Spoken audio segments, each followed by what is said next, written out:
Number 1. The availability heuristic.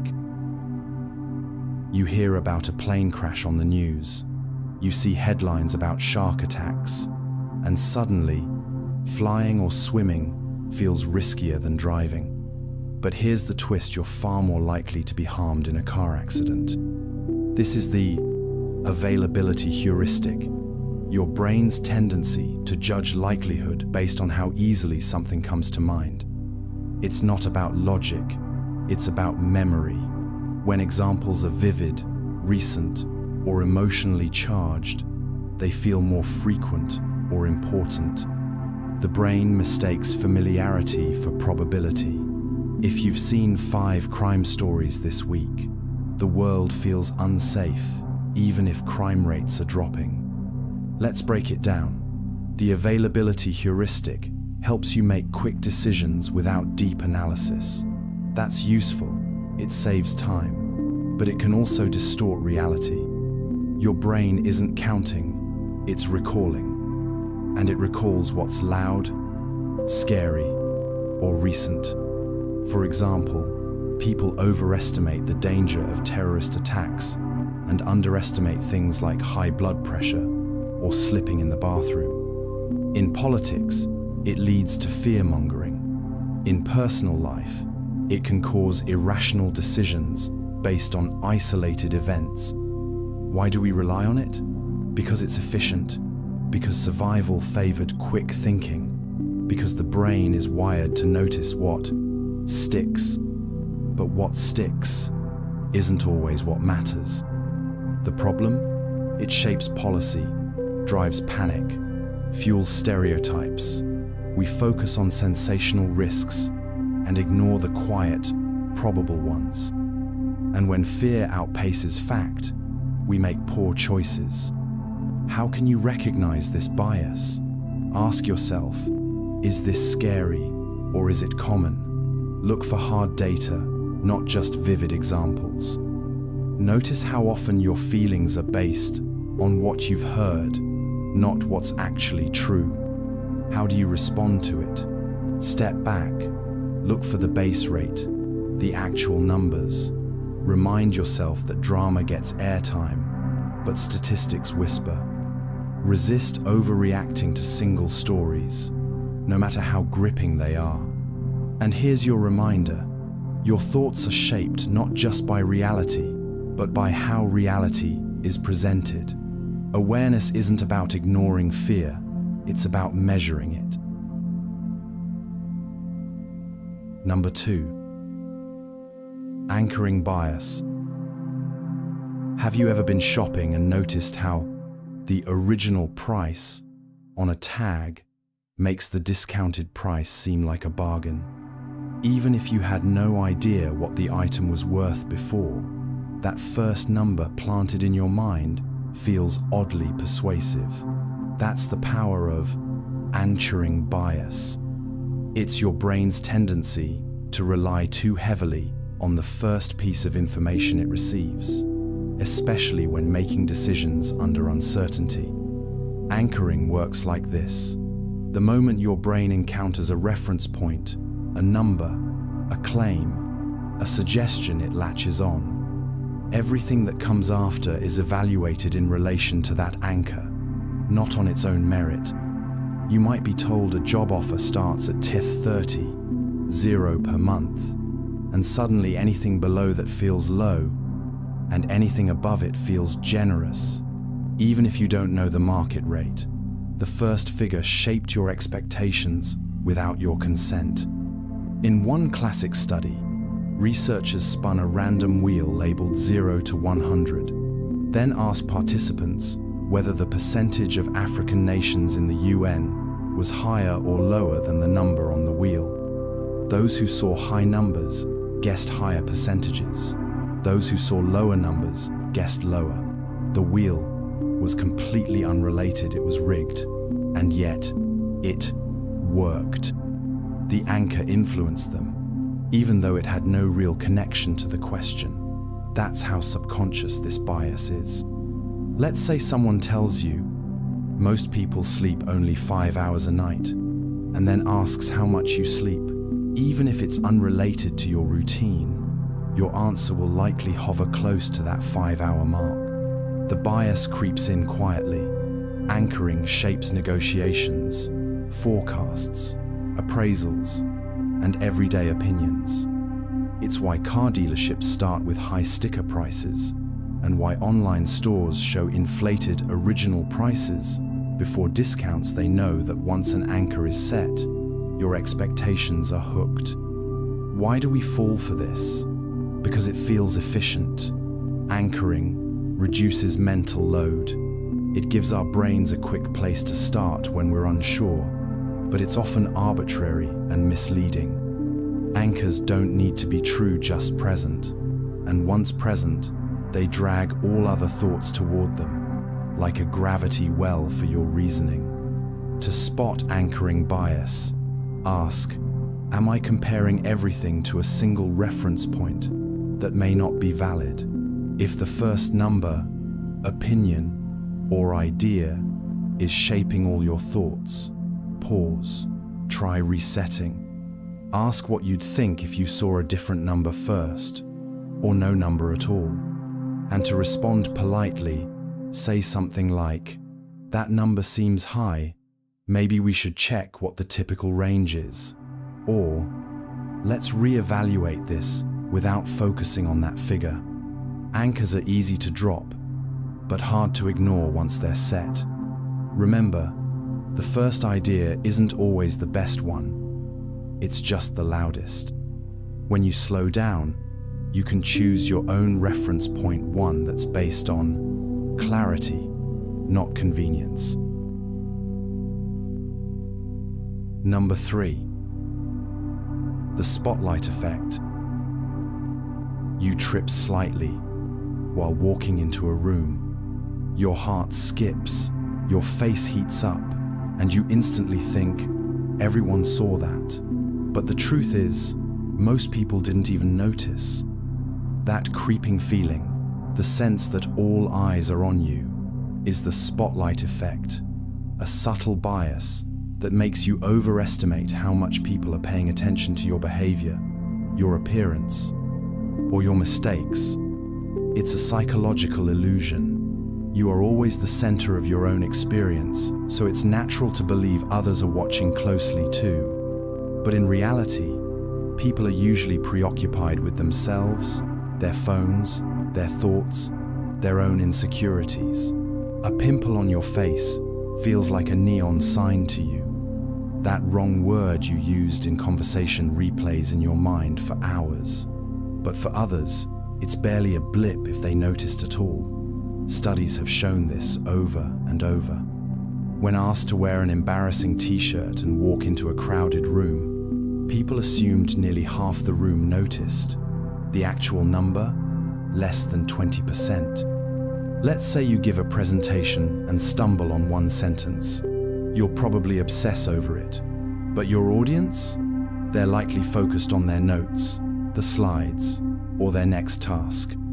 You imagine their judgment, but most didn't catch it, or didn't care. The spotlight effect makes social anxiety worse. It exaggerates small things and turns them into imaginary catastrophes. It makes us play smaller, speak less, or avoid putting ourselves out there, all because we think we're constantly being judged. We fall into this bias because of self-focus. You live inside your head, not someone else's. So when something feels big to you, it must be big to others too. That's how the mind works, not logically, but emotionally. It's also fueled by insecurity. When we fear embarrassment or rejection, our brains project those fears outward. The spotlight turns on, but only in our minds. To recognize it, notice how often you replay your actions. Are you assuming everyone noticed your slip, your silence, or your shirt? Ask yourself, would I notice if someone else did this? Often, the answer is no, and that's your clue. Others are too busy thinking about themselves, just like you are. To push back gently, remind yourself, They probably didn't notice, and even if they did, it wasn't that important. Try using humor or compassion with yourself. That was awkward, but also human. Life is full of imperfect moments. People don't remember them the way you do. Let this sink in. The spotlight is rarely on you, and when it is, it's usually much softer than you think. You are not being watched, you're just being human. Number 4. Negativity bias. You receive 5 compliments in a day and 1 tiny criticism. Guess which one you remember before bed? That's the negativity bias. It's your brain's quiet tendency to focus more on bad experiences than good ones. A harsh word echoes louder than a kind one. A single failure overshadows many successes. And no matter how balanced your day was, the bad stuff tends to stick. This bias runs deep. Evolution hardwired it into us. In a dangerous world, it paid to notice threats, a rustling in the bushes, an angry voice, a flicker of danger. Being alert to the negative helped early humans survive, but today it causes more stress than protection. Your brain still treats a rude comment like a wild animal attack. It flags it, replays it, stores it away, just in case. Meanwhile, the peaceful, quiet, or joyful moments fade quickly into the background. Think about scrolling through your phone. You might see a dozen positive posts, someone's promotion, a pet photo, a beautiful meal, but one bad headline grabs your attention. It lingers. You click it. You share it. You feel it in your body. The same thing happens in relationships. Someone can be kind for months, but one bad argument becomes the focus. What if that's the real them? The mind whispers.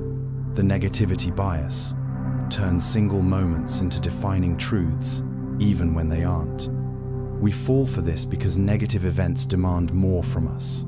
They create stronger emotional reactions and more complex thoughts. Fear, anger, shame, these emotions grab attention fast and hold on tight. Meanwhile, positive moments often feel nice, but not urgent. They're like soft background music, pleasant, but easy to ignore. So the emotional weight of life starts to lean heavy, even when things are mostly okay. To recognize this bias, look at how you recall your day. Did one small frustration cancel out hours of peace? Did a delay or rejection take up all your mental space? Ask, am I zooming in on the bad and blurring the good? And then go further rewind. What was overlooked? A smile from a stranger, finishing a task, laughing at something small. These things matter, but they don't scream for attention the way the negative does. To defend against it, practice deliberate reflection. Say, one thing went wrong, but several things went right. Or, that comment hurt, but it doesn't define the whole moment. Gratitude isn't about ignoring the bad, it's about not ignoring the good. The negativity bias will try to tip the scale, but you can steady it with awareness, with softness, with perspective. The bad feels loud, but the good is still there waiting patiently to be noticed. Number 5. Salience bias. Picture this. You're walking down a street and you pass 10 people. 9 are dressed normally, but one is wearing a bright orange cape. Which one sticks in your memory? That's the salience bias. Your mind's habit of focusing on what stands out, not necessarily what matters. The louder, brighter, or more unusual something is, the more your brain grabs onto it, even if it's not the most important thing in the scene. Your brain is constantly scanning for what's different, unexpected, or visible. That's a survival instinct. In a forest, it wasn't the peaceful trees that demanded attention. It was the sudden movement in the bushes. Today, that same instinct gets hijacked. Salient information dominates your thoughts, even when quieter signals hold deeper truth. Flashy headlines, emotional photos, bold colors, and dramatic words jump to the front of your mind, while subtler but more accurate details fade. You might be watching the news and see a single shocking story about a crime, and suddenly you feel the world is more dangerous than it is. Or you might get one sharp comment in a sea of supportive feedback, and that's what you carry with you all day. In marketing, this bias is weaponized. Brands use bold packaging, emotional hooks, or celebrity endorsements because they know your brain pays attention to what stands out, not what's best. Salience bias thrives in situations where there's too much information. Your brain can't focus on everything, so it latches onto the most noticeable features. And once it's noticed, it feels important, even when it's not. That's the trap. The more something stands out, the more significant it feels. The more subtle or quiet it is, the more we overlook it, even if it deserves our focus. We use this bias without realizing it when judging people, when making decisions, when forming beliefs. Someone who speaks confidently might seem smarter than someone who quietly holds real expertise.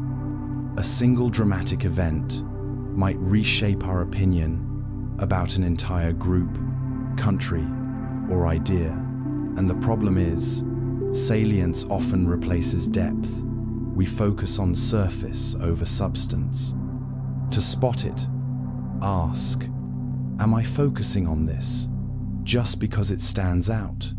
Try to notice the things your attention skips. Who isn't speaking? What detail was quietly mentioned, then ignored? What's missing from the scene? To defend against it, say, that stood out, but is it actually what matters? Or, it grabbed my attention, but does it deserve my energy? The salience bias will keep throwing shiny objects at your mind, but with gentle awareness, you can pause, refocus, and look deeper. The brightest light isn't always the warmest, and the loudest voice isn't always the wisest. Number 6. Recency effect. Think about the last movie you watched. You might remember the ending clearly, but the opening, it's a little fuzzy. That's the recency effect, a subtle cognitive bias where the most recent information tends to stick better in your memory than what came before. Your brain favors what's fresh, even when the earlier content may have been more important. This bias shows up in daily life more than we realize. During conversations, people tend to remember what was said at the end rather than the beginning. In job interviews, a candidate who makes a strong final impression might be rated more favorably, even if another candidate had a better overall performance. In lists, the last few items are more likely to be remembered than those in the middle. Your memory isn't fair, it's timed. The recency effect is part of what psychologists call the serial position effect. When you're presented with a series of information, your brain is more likely to remember the first few items, that's the primacy effect, and the last few items, that's recency. But the stuff in the middle often gets lost. And in many cases, the recency part feels stronger because it's still echoing in your mind. Let's say you're watching a series of product reviews. If the last one you see is positive, you may walk away feeling more favorable, even if earlier reviews were mixed. Or imagine arguing with someone. If they end with a powerful emotional point, that's the part that lingers. This can also affect your self-perception. If you ended your day feeling stressed or unproductive, you might judge the entire day as bad, even if it started peacefully. We fall for this because memory is an active process. Your brain doesn't store everything equally. It highlights what feels most recent, what's still being processed. And this bias is especially strong when there's no break between experiences. That final moment leaves the freshest imprint, and your brain runs with it. To notice this bias, reflect on how you evaluate things. Are you remembering the last thing someone said, or the most meaningful? Are you judging a movie by its ending, or its overall impact? Ask, would I feel the same if this part had come earlier? To counter it, pause. Give time between experiences before judging them. Say, let me think about the full picture, not just how it ended. This helps you step back and form a balanced view, rather than just a recent one. Your mind holds on to what's near, but that doesn't always mean it's what matters. The recency effect may echo loudly, but with awareness, you can listen beyond the final note. Number 7. Primacy effect. Think back to your very first day at a new school, or meeting someone for the first time. That initial impression, whether warm, cold, confident, or awkward, tends to stick. This is the primacy effect. It's the tendency of the brain to better remember and give more weight to the first piece of information it receives. When we meet someone, hear a speech, or read a list, the beginning shapes our judgment more than we realize. Your mind uses early information as an anchor. Once it's set, it colors everything that follows. If someone starts a conversation with a joke, you're more likely to see them as friendly, even if they're quiet afterward. If a teacher seems stern in the first class, students may interpret their later warmth as surprising. That first impression becomes the lens, and once it's there, it's hard to take off. This bias shows up in more places than you might expect. In courtrooms, lawyers often open with their strongest arguments, knowing the jury will hold on to that narrative. In resumes, hiring managers tend to remember the first few lines far more than what comes later. Even when learning, the earliest lessons feel more defining not because they're better, but because they arrived first. Imagine reading a list of words. You'll likely recall the first few better than those in the middle. That's not a memory flaw, it's your brain optimizing for processing order.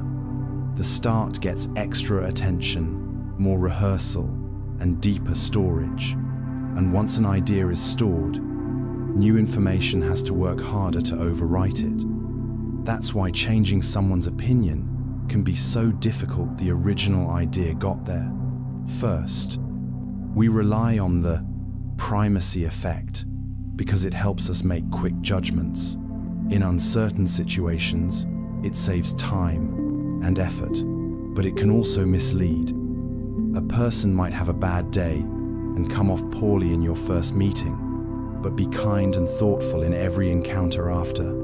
Still, that early impression lingers. That's the danger. The beginning can define the story, even when it shouldn't. To recognize this bias, ask yourself, am I giving this too much weight just because I heard it first? Are you clinging to a strong, opening impression and ignoring signs of growth, change, or context? If so, step back. Let the full picture unfold before drawing conclusions. To respond gently, you might say, that was just the beginning, let's see how it develops.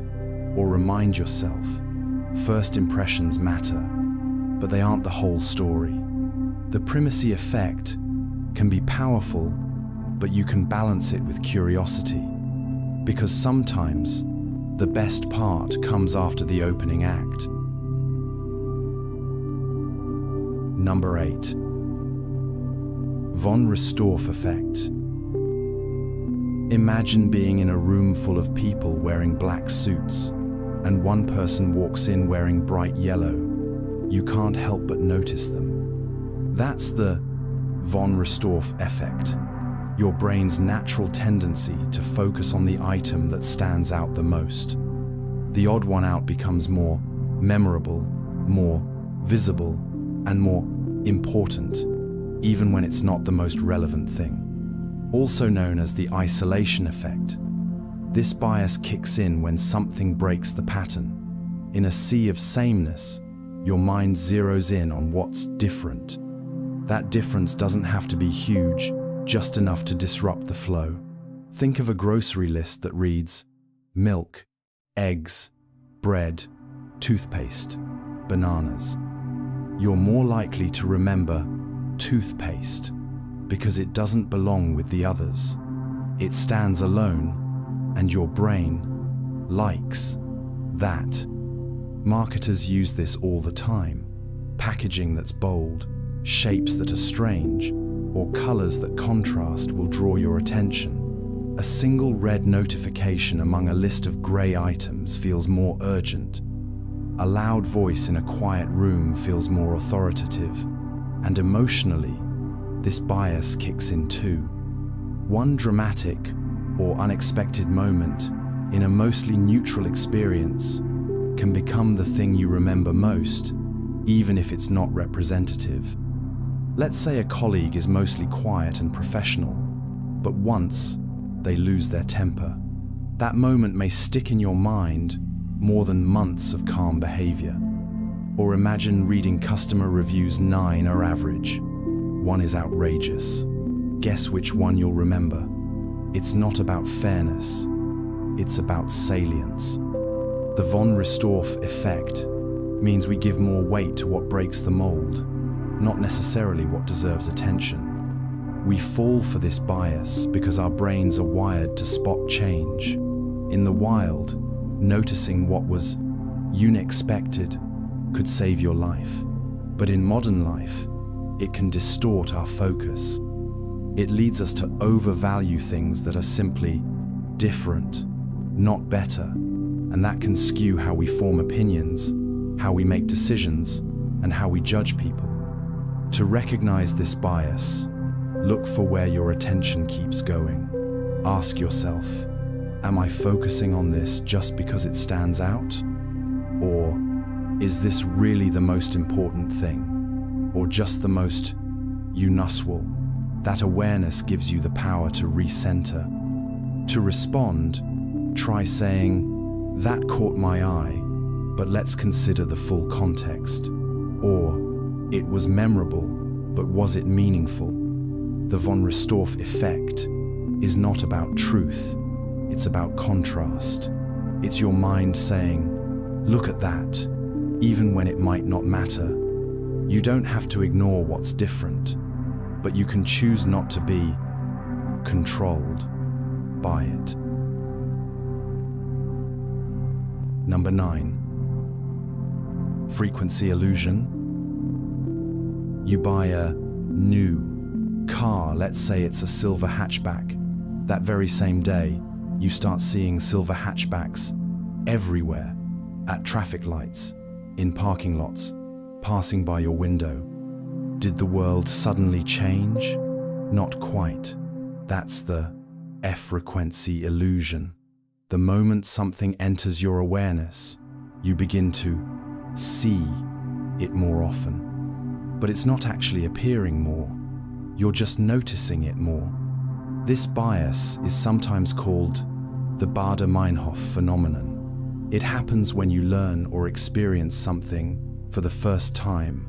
A word, a product, a fact, and suddenly it starts showing up all around you. It feels uncanny, like the universe is trying to tell you something, but in reality, your mind is just filtering differently. What used to be background noise now gets flagged as meaningful. Here's how it works.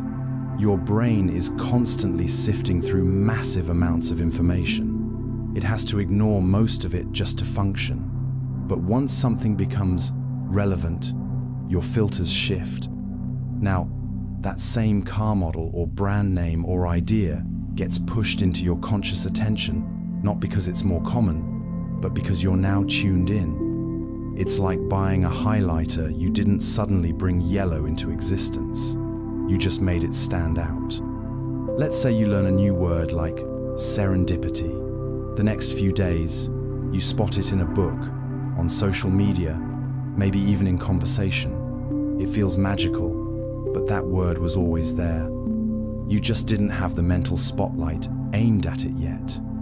This same effect happens with names, songs, logos, trends, anything that becomes personally relevant to you.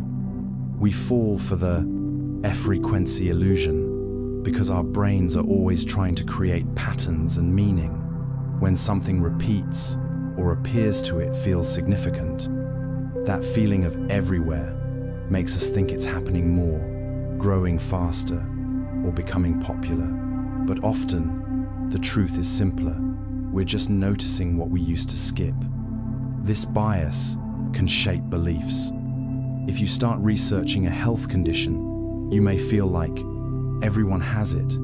Or if you're learning about a political issue, suddenly it seems like it's in every headline. That can lead to overestimation, even paranoia, because repetition feels like truth. But what's frequent in your mind isn't always frequent in the world.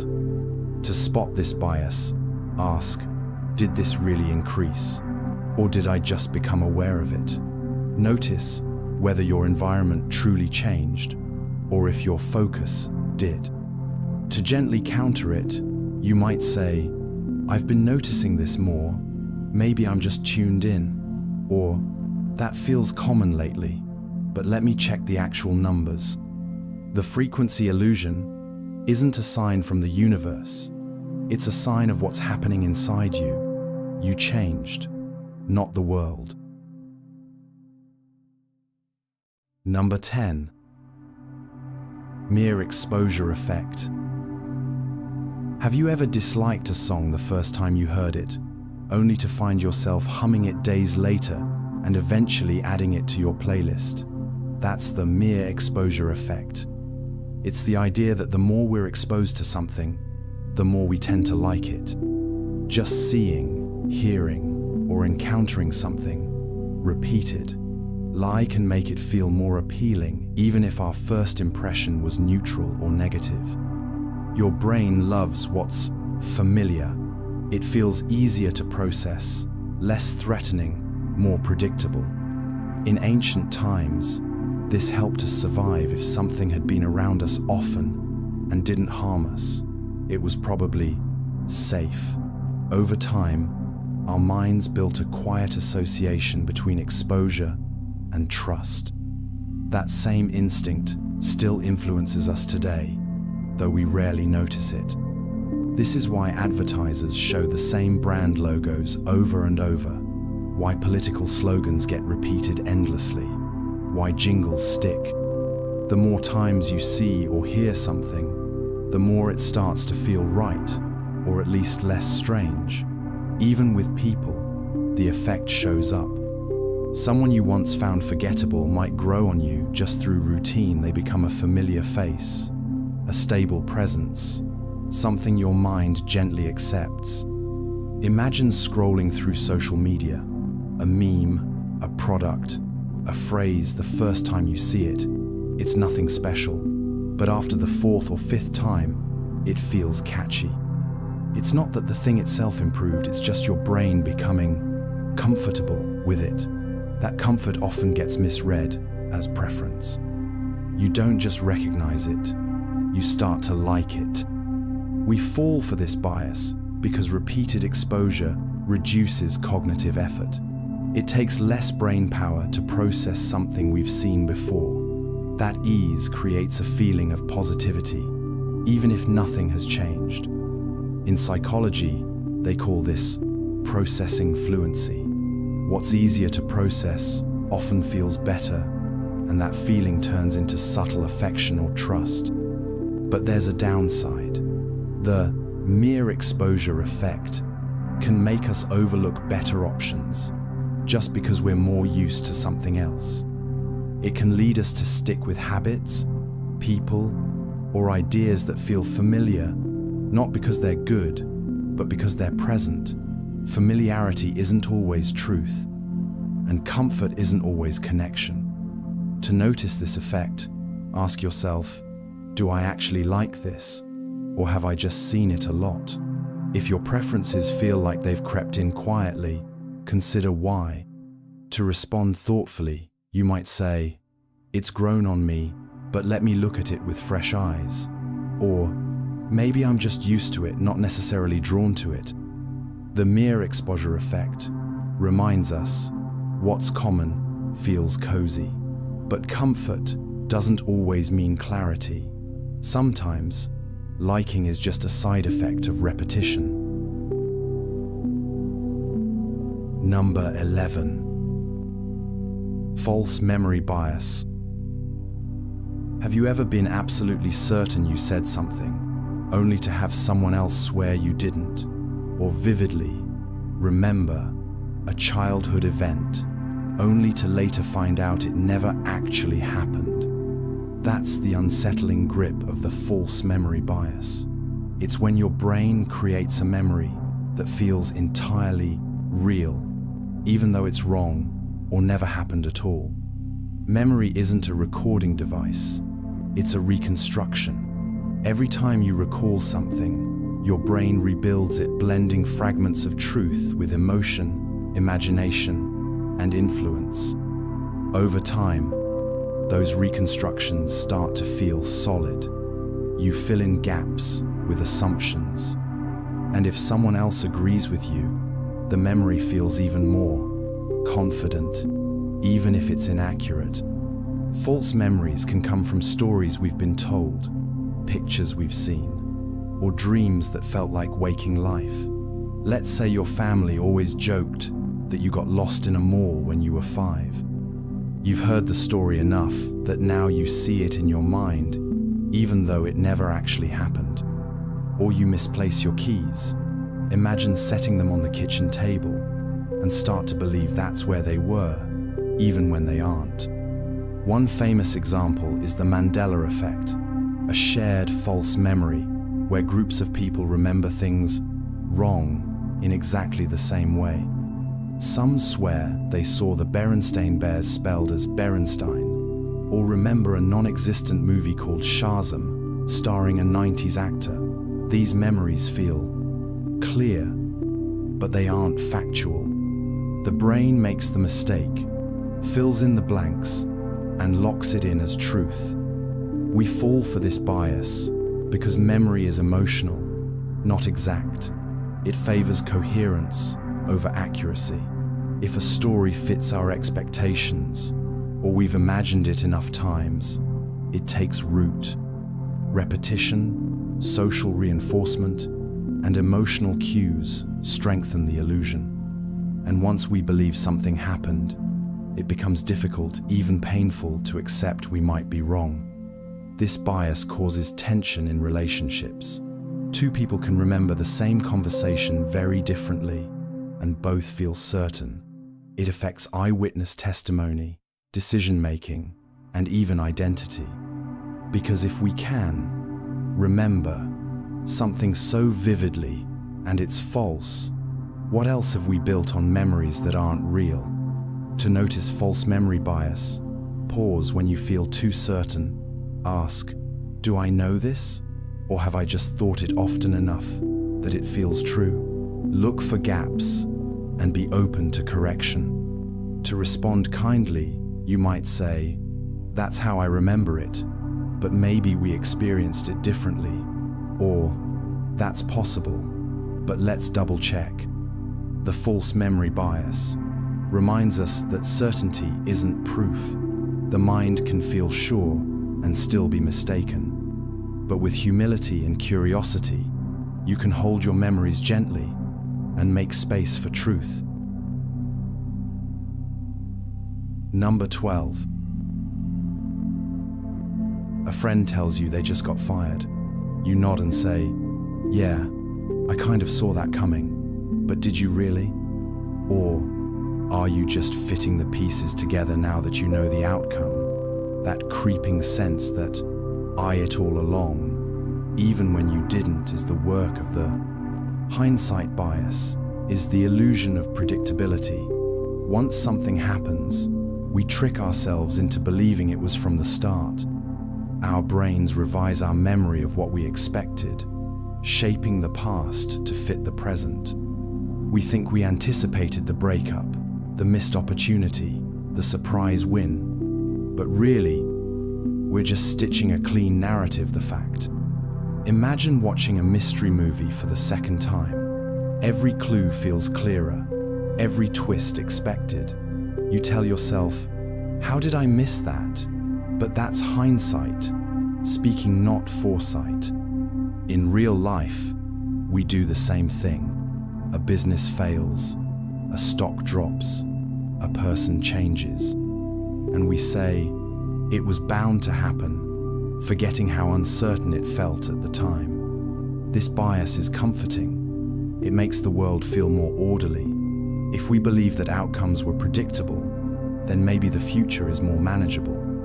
But the danger lies in how it distorts learning. If you always think you don't ask what you missed or how you could improve next time. Let's say you make a risky choice that turns out poorly. Instead of evaluating the decision honestly, you convince yourself it was always a bad idea. Or someone else succeeds, and you say, they were always going to make it. You overlook the doubt, the effort, the chance involved. Hindsight turns complexity into false clarity. We fall into this trap because it feels rational. It protects our egos. It also simplifies messy realities. And once we've seen the ending, it becomes hard to remember how uncertain the middle felt. Our memory rewrites the timeline, compressing uncertainty into inevitability. To recognize hindsight bias, ask yourself, what did I actually think before I knew the result? If you can't recall, or if your past predictions seem too perfect, that's your clue. You might also say, at the time, this wasn't clear at all. I only see it now because I know how it ended. To respond gently in conversations, try, maybe it seems obvious now, but it probably didn't feel that way in the moment. Or, let's not forget how unpredictable this looked at the time. These phrases keep space for humility, nuance, and growth. That convinces us that the past was clear, but true wisdom means remembering how unclear things really were, knowing that you didn't, and that's okay. Number 13. Misattribution of memory. You confidently share an interesting fact at dinner. Someone asks, "Where did you hear that?" And you pause, unsure. You remember the content clearly, but the source, not so much. That's the essence of the misattribution of memory, bias. Remembering information, but losing track of where or from whom you got it. It happens more often than we realize. Our brains don't store memories like folders. They reconstruct them. The detail you recall may be real, but your mind might have misplaced its origin. Maybe you read it in a novel, heard it in a dream, or imagined it during a conversation. Over time, those lines blur, and what felt like a vivid memory becomes a truth without context. Think about how many times you've said, "I read somewhere," without remembering where, or believed something a friend once told you, but it actually came from a movie, or a joke, or even a made-up story. The fact remains intact, but the source drifts. And once that connection is broken, your brain starts filling in gaps. Misattribution can be harmless, like quoting the wrong author, but it can also shape opinions, beliefs, even relationships. You might think someone promised something, but really, it was something you assumed or inferred. Or you could remember being warned about a danger, but the person who warned you wasn't real. It was part of a dream, or an article, or a fictional scene. Still, it feels real. Why do we fall for it? Because memory is emotional and creative. We absorb ideas, process emotions, and link associations, but we rarely label where each one came from. If the tone, setting, or emotion felt similar, your brain might mix them together, and suddenly, the wrong source becomes part of the memory. This bias grows stronger over time. As the memory fades, the core fact may stay, while the details of when, how, or who introduced it disappear. The more confident you are in the content, the less you question its origin. That confidence can be misleading. To recognize misattribution, pause when you're about to say, "I know this." Ask, "Where did I hear it? When?" If you can't recall the context, treat the memory gently, not as proof, but as possibility.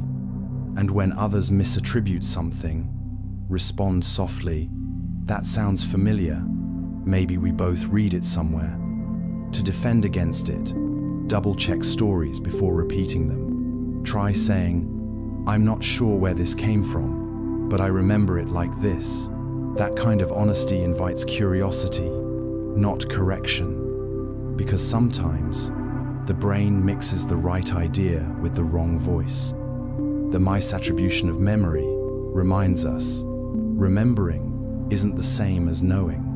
The brain holds the message, but it doesn't always tag the sender. Number 14. Source amnesia. You share a helpful tip with someone, maybe a health hack or a historical fact, but when they ask where you heard it, your mind goes blank. You remember the idea perfectly, but not where it came from. That's source amnesia, the act of remembering information while completely forgetting the source that delivered it. This bias shows up in quiet, everyday ways. You might believe something for years, unsure if it came from a science journal or a random conversation. The knowledge feels solid. But the moment you try to trace it back, you realize you forgot. The detail remains. The voice behind it disappears. We're especially vulnerable to source amnesia in the digital world. You might see a headline on social media, hear a comment in a podcast, or catch a quote in passing. And later, you repeat it confidently as if it came from you or from somewhere credible. Your brain kept the message, but not the tag that said where it originated. This becomes a problem when we mistake entertainment, opinion, or even fiction as truth. If a compelling idea reaches us in an emotional moment, we're more likely to accept it and less likely to question its roots. That's how misinformation spreads. Not always out of malice, but from misplaced memory. Let's say you read a headline about a food being dangerous.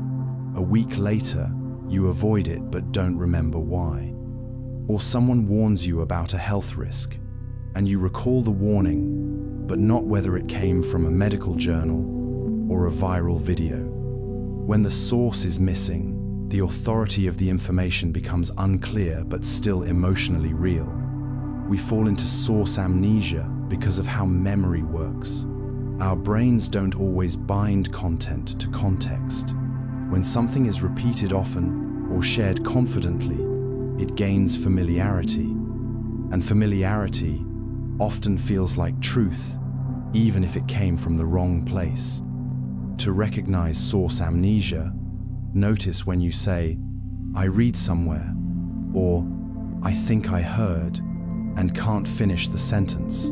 That pause is your signal to slow down. Ask yourself, do I trust this, or am I just used to hearing it? To respond gently, add context when possible. Say, This might have come from a post I saw, but I'm not sure how reliable it was. Or, I think I heard this, but don't quote me on it. That kind of honesty not only protects your credibility, but invites better conversation. The source amnesia bias reminds us that remembering isn't always knowing, and that knowing something without knowing where it came from is only half the story. Number 15. Suggestibility bias. Imagine someone asks, "Did you see the broken headlight in that car accident?" You think back and nod yes. You think you did. But what if there was no broken headlight at all? That subtle phrasing just planted a false detail into your memory. This is the suggestibility bias, your mind's quiet tendency to incorporate external suggestions into what you remember as fact. It's not manipulation, it's how memory works. Our brains don't replay events like a video, they reconstruct them. So when someone adds a detail, uses a particular tone, or asks a leading question, your mind fills in the blanks. That new information doesn't just sit next to your memory, it blends into it, and soon it feels like it was always there.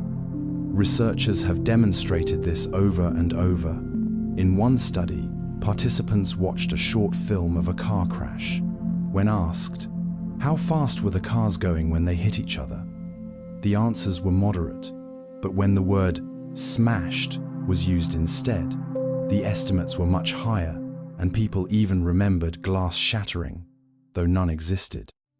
A single word changed the memory.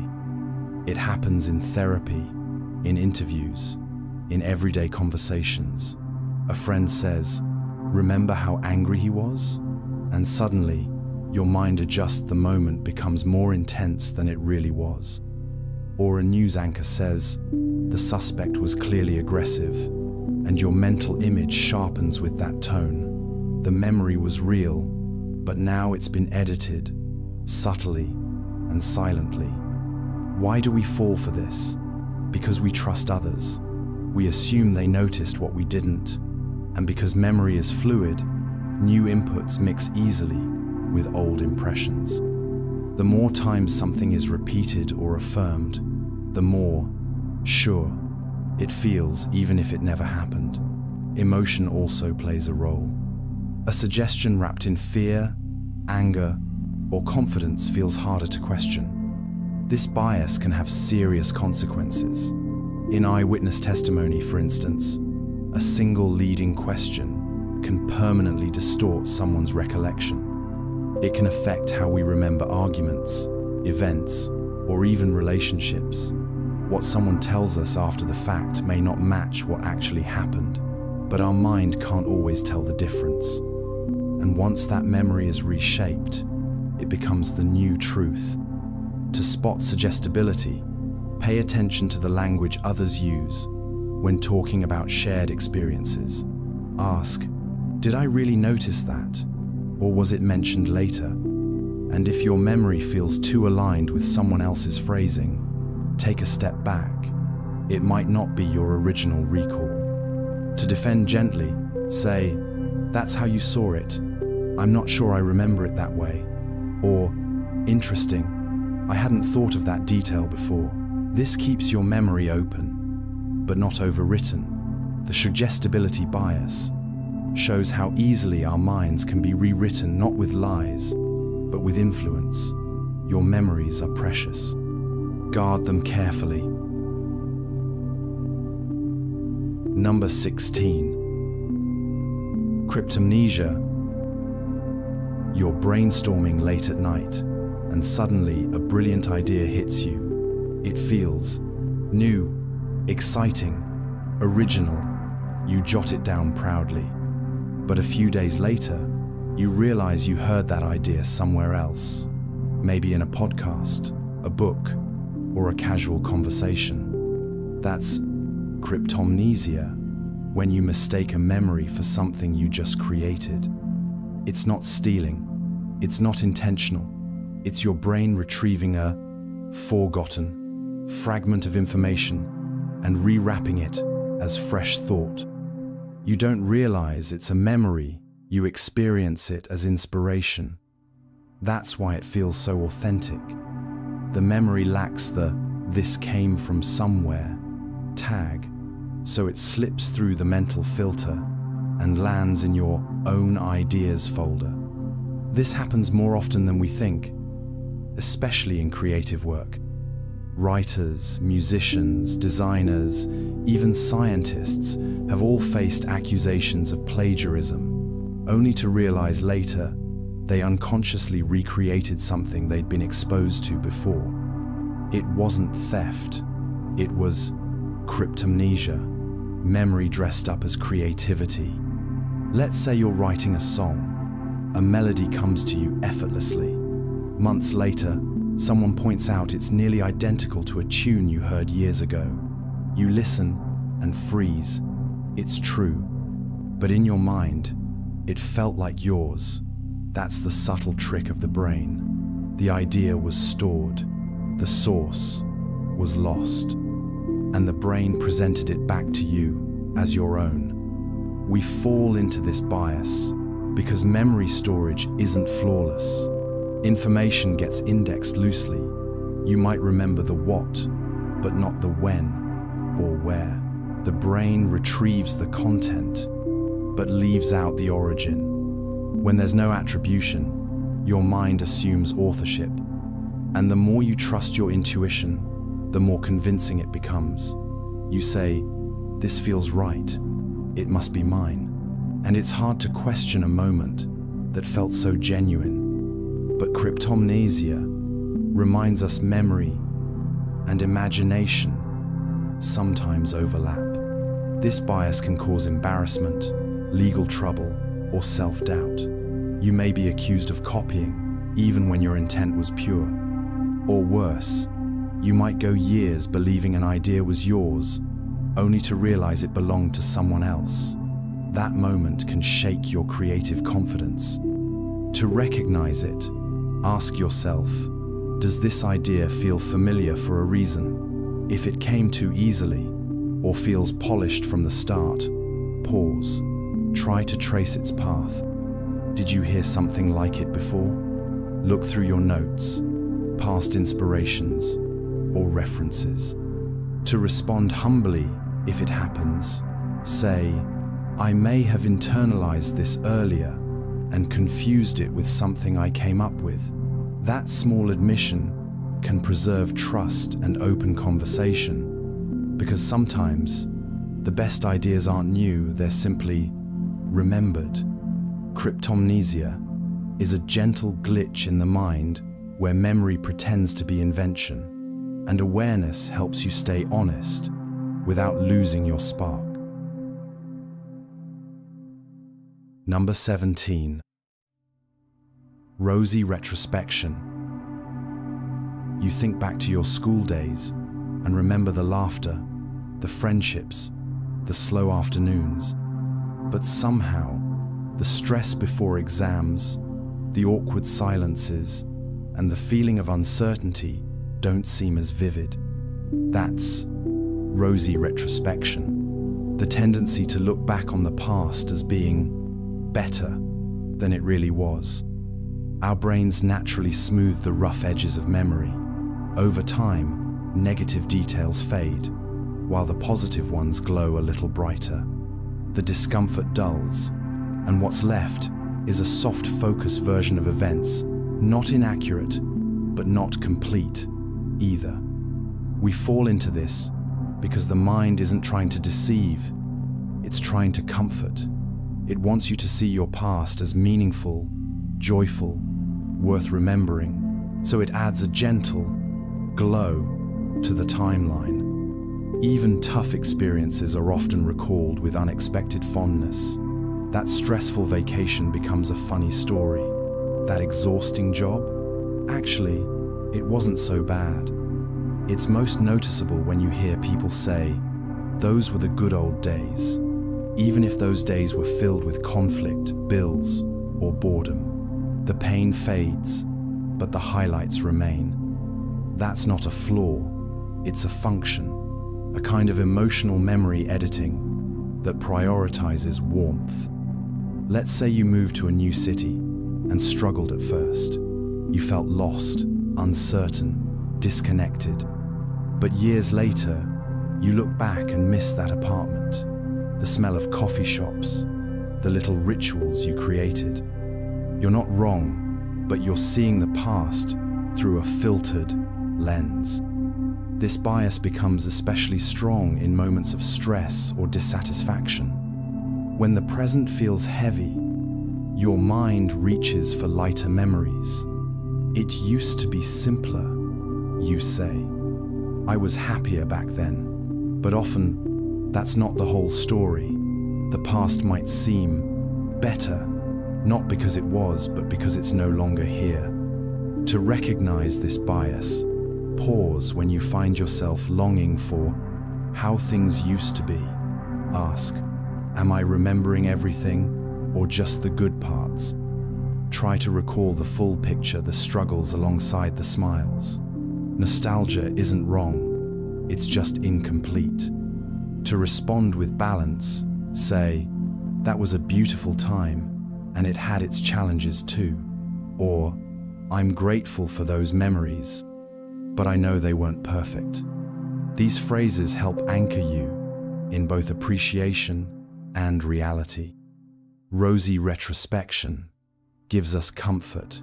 It colors the past with kindness, but too much of it can leave us longing for a world that never truly existed, and forgetting to notice the beauty of where we are right now. Number 18. The Mandela effect. You could have sworn it was spelled Berenstain Bears. You remember the cover, the font, the pronunciation, and yet it's Berenstain. That moment of disbelief, when your memory conflicts with reality, is the core of the Mandela effect, a shared false memory experienced by a large group of people. The name comes from many people believing that Nelson Mandela died in prison in the 1980s. They remember news reports, mourning crowds, even televised funerals. But Mandela was released and lived for decades more. That contradiction between personal certainty and objective fact creates a strange sense of mental whiplash. There are dozens of well-known examples. People remember the Monopoly man having a monocle he doesn't. They recall the quote, "Luke, I am your father," but the actual line is, "No, I am your father." The Fruit of the Loom logo had a cornucopia, right? It never did. It's not just one person misremembering, it's entire groups. What's happening here isn't conspiracy, it's cognitive bias. Memory isn't perfect, it's reconstructive. When lots of people are exposed to similar media, environments, and assumptions, they can end up making the same memory error. And once a few people say, "Wait, didn't it used to be like this?" others quickly agree. Not because it's true, but because it feels familiar.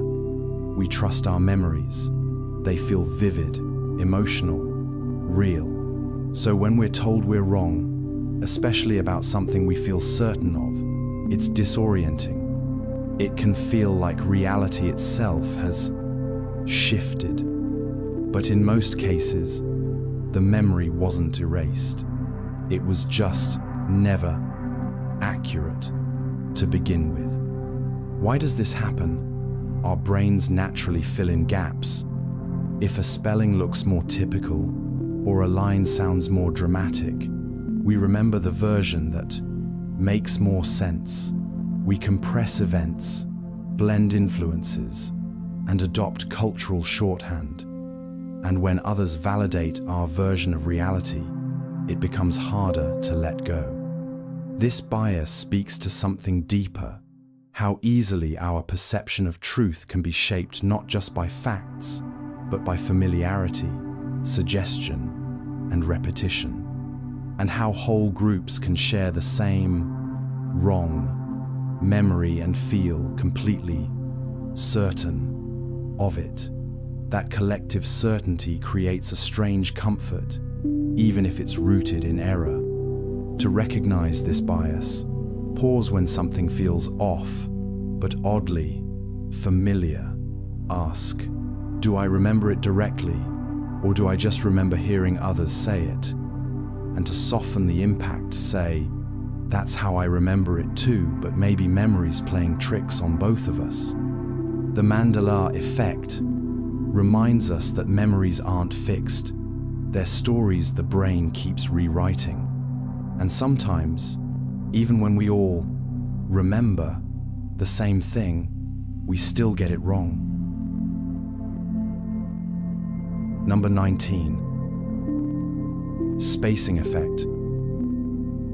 Have you ever crammed the night before a test, only to forget everything 2 days later?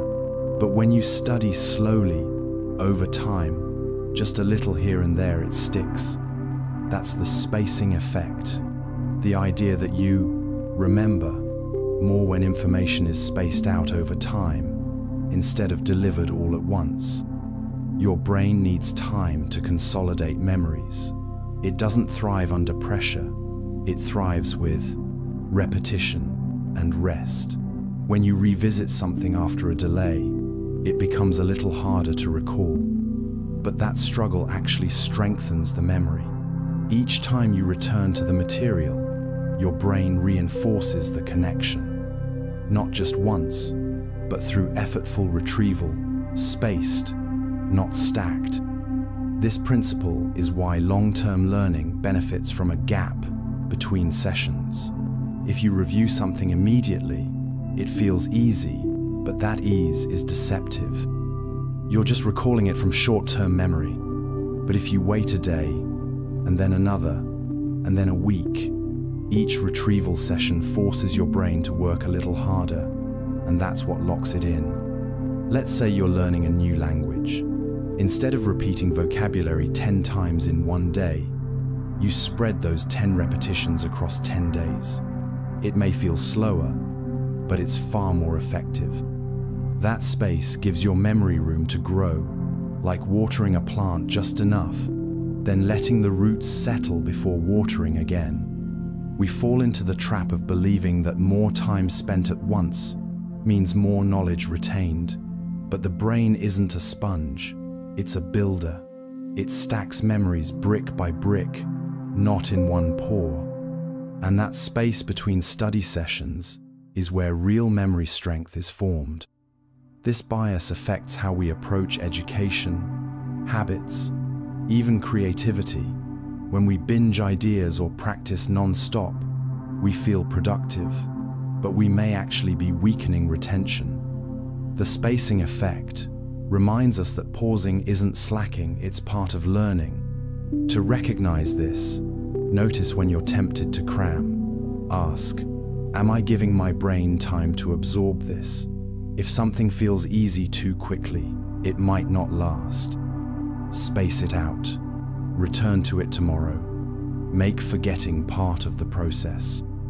To apply it intentionally, use simple routines, set spaced reminders, review flashcards over increasing intervals, or when forming new habits, practice a little every day, not all at once.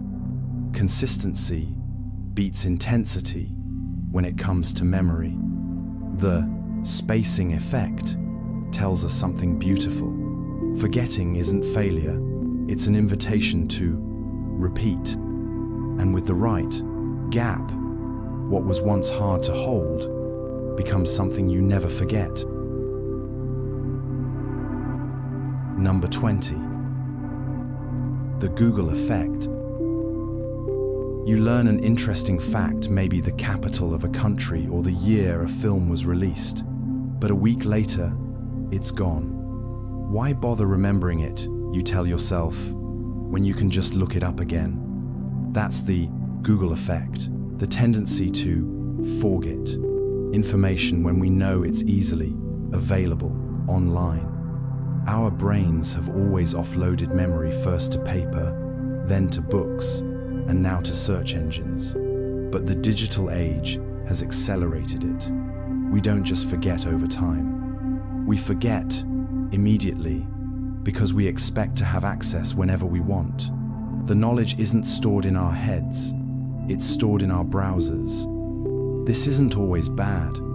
Offloading basic facts can free up cognitive space for deeper thinking, but it changes how we interact with information. We no longer ask, "What do I know?" but "Where can I find it?" That subtle shift makes us more dependent on devices and less anchored in our own understanding. Imagine you look up a recipe, you follow it step by step, but the next day you can't remember a single ingredient. Why? Because your brain never needed to commit it. It knew the page would still be there. That confidence in external memory leads to weaker internal memory. We fall into the Google effect because it's efficient. The internet gives us instant answers, so we stop rehearsing facts. And the more we rely on digital recall, the less we trust or train our natural recall. Even the act of highlighting text, studies show, gives people the illusion of learning without actual retention. This affects students, professionals, and everyday conversations. Someone asks a question, and instead of trying to remember, we say, "Let me Google it." And in doing so, we disconnect from the effort that deep memory requires. Memory isn't just access, it's effort, context, emotion, and repetition. Without those, learning becomes shallow. To recognize this effect, pay attention to how often you skip mental recall in favor of digital search. Ask yourself, could I remember this if I tried? And if the answer is yes, take a moment before reaching for the keyboard. Let your mind stretch. To counter it, build habits around retrieval. Quiz yourself. Speak what you've learned aloud. Teach someone else, or write it down from memory before checking it. That tiny bit of friction rewires the brain to hold on longer. The Google effect reminds us that just because something is accessible doesn't mean it's internalized. And while it's okay to rely on technology, it's powerful to rely on yourself, too. Number 21. Bandwagon effect. Everyone's talking about a new series, you haven't seen it yet, but you add it to your watch list. You don't want to be left out. That's the bandwagon effect, the tendency to join in just because others are doing it. When something becomes popular, we're more likely to accept, support, or participate in it not because we've evaluated it, but because we want to be part of the group. Our brains are wired for belonging. In early human tribes, conformity increased safety and connection. If everyone ran, you ran. If everyone avoided something, so did you. But in today's world, this instinct often overrides independent thinking. We follow trends, ideas, beliefs, or movements, sometimes without fully understanding them, just because they seem widely accepted. This bias shows up in voting, investing, fashion, social media, even opinions. A stock rises because everyone's buying, so you buy too. A celebrity endorses a product, and suddenly it's everywhere. A political view gains traction, and you hear people shifting their stance overnight. The popularity itself becomes the reason for belief. You might not even realize it's happening. You start liking a song after hearing it on repeat, not because it changed, but because repetition builds comfort. Or you see a product with thousands of 5-star reviews and assume it must be great even if you haven't read the details. The crowd becomes your shortcut. We fall for the bandwagon effect because it saves time, It's easier to agree with the group than to research on your own. There's also fear of being excluded, of being wrong, of standing alone. And when others validate a choice, it feels safer to make that choice too. But the danger lies in surrendering your own judgment. You may support an idea you don't fully believe in. You may echo opinions without understanding their roots. And when the crowd shifts direction, you're left disoriented, wondering why you believed what you did. Popular doesn't always mean right, and consensus doesn't equal truth. To recognize this bias, notice when your interest in something rises after you see others praise it. Ask yourself, do I believe this because I trust it, or because I don't want to be left behind? That question can help you slow down and reconnect with your values. To respond thoughtfully, say, I know a lot of people are into this, but let me explore it for myself first. Or, it's trending, but does it align with what I think or need? You don't have to reject what's popular, but you can choose it consciously. The bandwagon effect reminds us that being part of a group feels good, but thinking for yourself feels better. Follow your own mind, even when others move fast. Number 23. Outgroup homogeneity bias. You hear someone say, people from that group are all the same, and for a moment, you don't question it. That's the old group homogeny bias, the subtle, unconscious habit of seeing those outside our group as more alike than they really are. This bias shows up when we perceive variety and complexity in our own group, but generalize, stereotype, or oversimplify others. We think we are unique, diverse, nuanced, while they are uniform, predictable, and one-dimensional. Same, even when they're clearly not. Imagine you're at a party. You're introduced to 3 people from your workplace. You notice their personalities, the way they speak, their quirks. Then you meet a group from a company you don't know. You might not notice much difference between them, not because they're same, but because your brain didn't bother to look closer. This bias shows up in racial stereotypes, political polarization, religious assumptions, and even school rivalries. One person makes a mistake, and suddenly, their whole group is judged. Meanwhile, if someone in your group messes up, it's just that one person. The rules quietly change depending on who's involved. We fall for this because the brain loves shortcuts. It saves energy by assigning categories instead of analyzing individuals. Familiarity allows for complexity, but unfamiliarity leads to BLUR, a flattening of identity. This has real consequences. It fuels prejudice, misunderstanding, and emotional distance. It can affect hiring, justice, education, even casual conversations. When we treat others as if they're all the same, we stop seeing them as people. And when we're seen that way, we feel dehumanized, ignored, misunderstood. To recognize this bias, listen for thoughts that begin with, they always, or those people never. Ask yourself, would I say this about someone in my own group? If not, your brain may be using a shortcut instead of a lens. To push back gently, say, that might be true for some, but not for everyone. Or, people are more complex than that. These responses open space for nuance without creating conflict. Outgroup homogeny bias reminds us that identity is layered. Behind every label is a life with thoughts, fears, and contradictions, just like your own. The more you look, the more you'll see.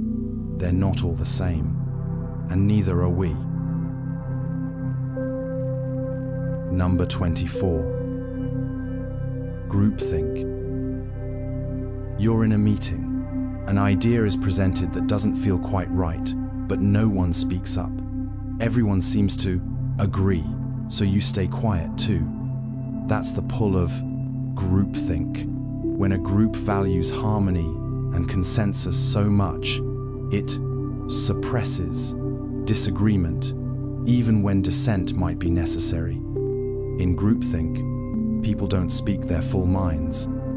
They avoid rocking the boat, challenging the plan, or being the difficult one. They go along not because they're convinced, but because they want to belong. The result is decisions that feel smooth in the moment, but flawed in hindsight.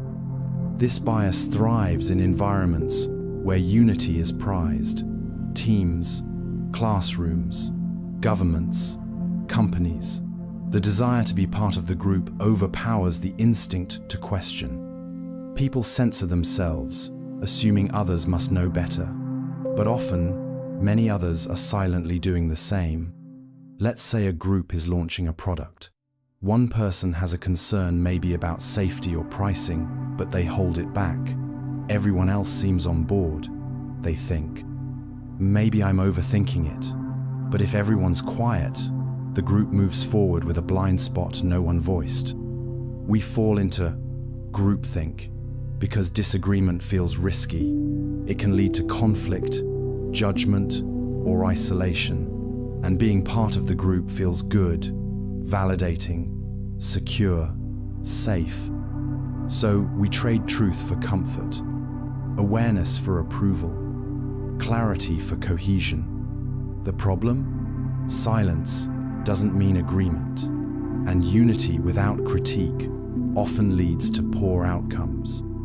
History is full of major decisions, political, financial, even military, where red flags were ignored because no one wanted to break the flow. When no one questions the direction, mistakes multiply quietly. To recognize groupthink, notice when everyone seems too aligned, too fast. Are people nodding along, or just staying quiet? Are questions welcomed, or subtly shut down? Ask yourself, do I agree with this? Or am I just afraid to disagree? To gently break the pattern, try saying, can I play devil's advocate for a second? Or, is there anything we're not considering yet? These phrases invite reflection without sounding confrontational. It's not about being difficult, it's about being real. Strong groups aren't built on silence, but on honest, respectful disagreement. And true collaboration means creating space for all voices, not just the easiest ones. Groupthink reminds us that agreement isn't always wisdom. Sometimes, the most valuable thing you can bring to the table is a thoughtful question spoken when no one else dares. Number 25. Authority bias. You're in a hospital, and a doctor in a white coat tells you to take a pill. You don't question it, even if it doesn't quite feel right. That's the quiet pull of authority bias, our tendency to OBE, or trust people, simply because they appear to hold power or expertise. This bias doesn't just apply to doctors. It shows up with police officers, professors, CEOs, even influencers. When someone carries a title, wears a uniform, or speaks with confidence, our brains often give them more credibility than they deserve. The outer appearance of authority becomes a shortcut to trust. One of the most famous demonstrations of this bias was the Milgram experiment in the 1960s. Participants were instructed by a man in a lab coat to administer what they believed were electric shocks to another person. Despite hearing cries of pain, many continued simply because the man in the white coat told them to. They weren't cruel, they were obedient to authority. We fall for this bias because it feels safer to follow someone who knows more. Questioning authority can feel uncomfortable, even threatening, and in many cases, trust in experts is earned and deserved. But the problem arises when appearance replaces actual credibility. Just because someone looks the part doesn't mean they should be followed blindly. This happens in daily life more than we realize. A person in a suit gives financial advice, and we nod. A teacher makes a claim, and students absorb it without question. A YouTuber says, "Trust me, I'm an expert," and the comment section agrees. The authority effect bypasses our critical thinking. Even tone and posture affect how we judge authority. A person who speaks slowly, confidently, and with strong posture often feels more correct, regardless of what they're actually saying. That illusion can be comforting, but also dangerous. To recognize this bias, pause when you find yourself agreeing quickly with someone in a position of influence.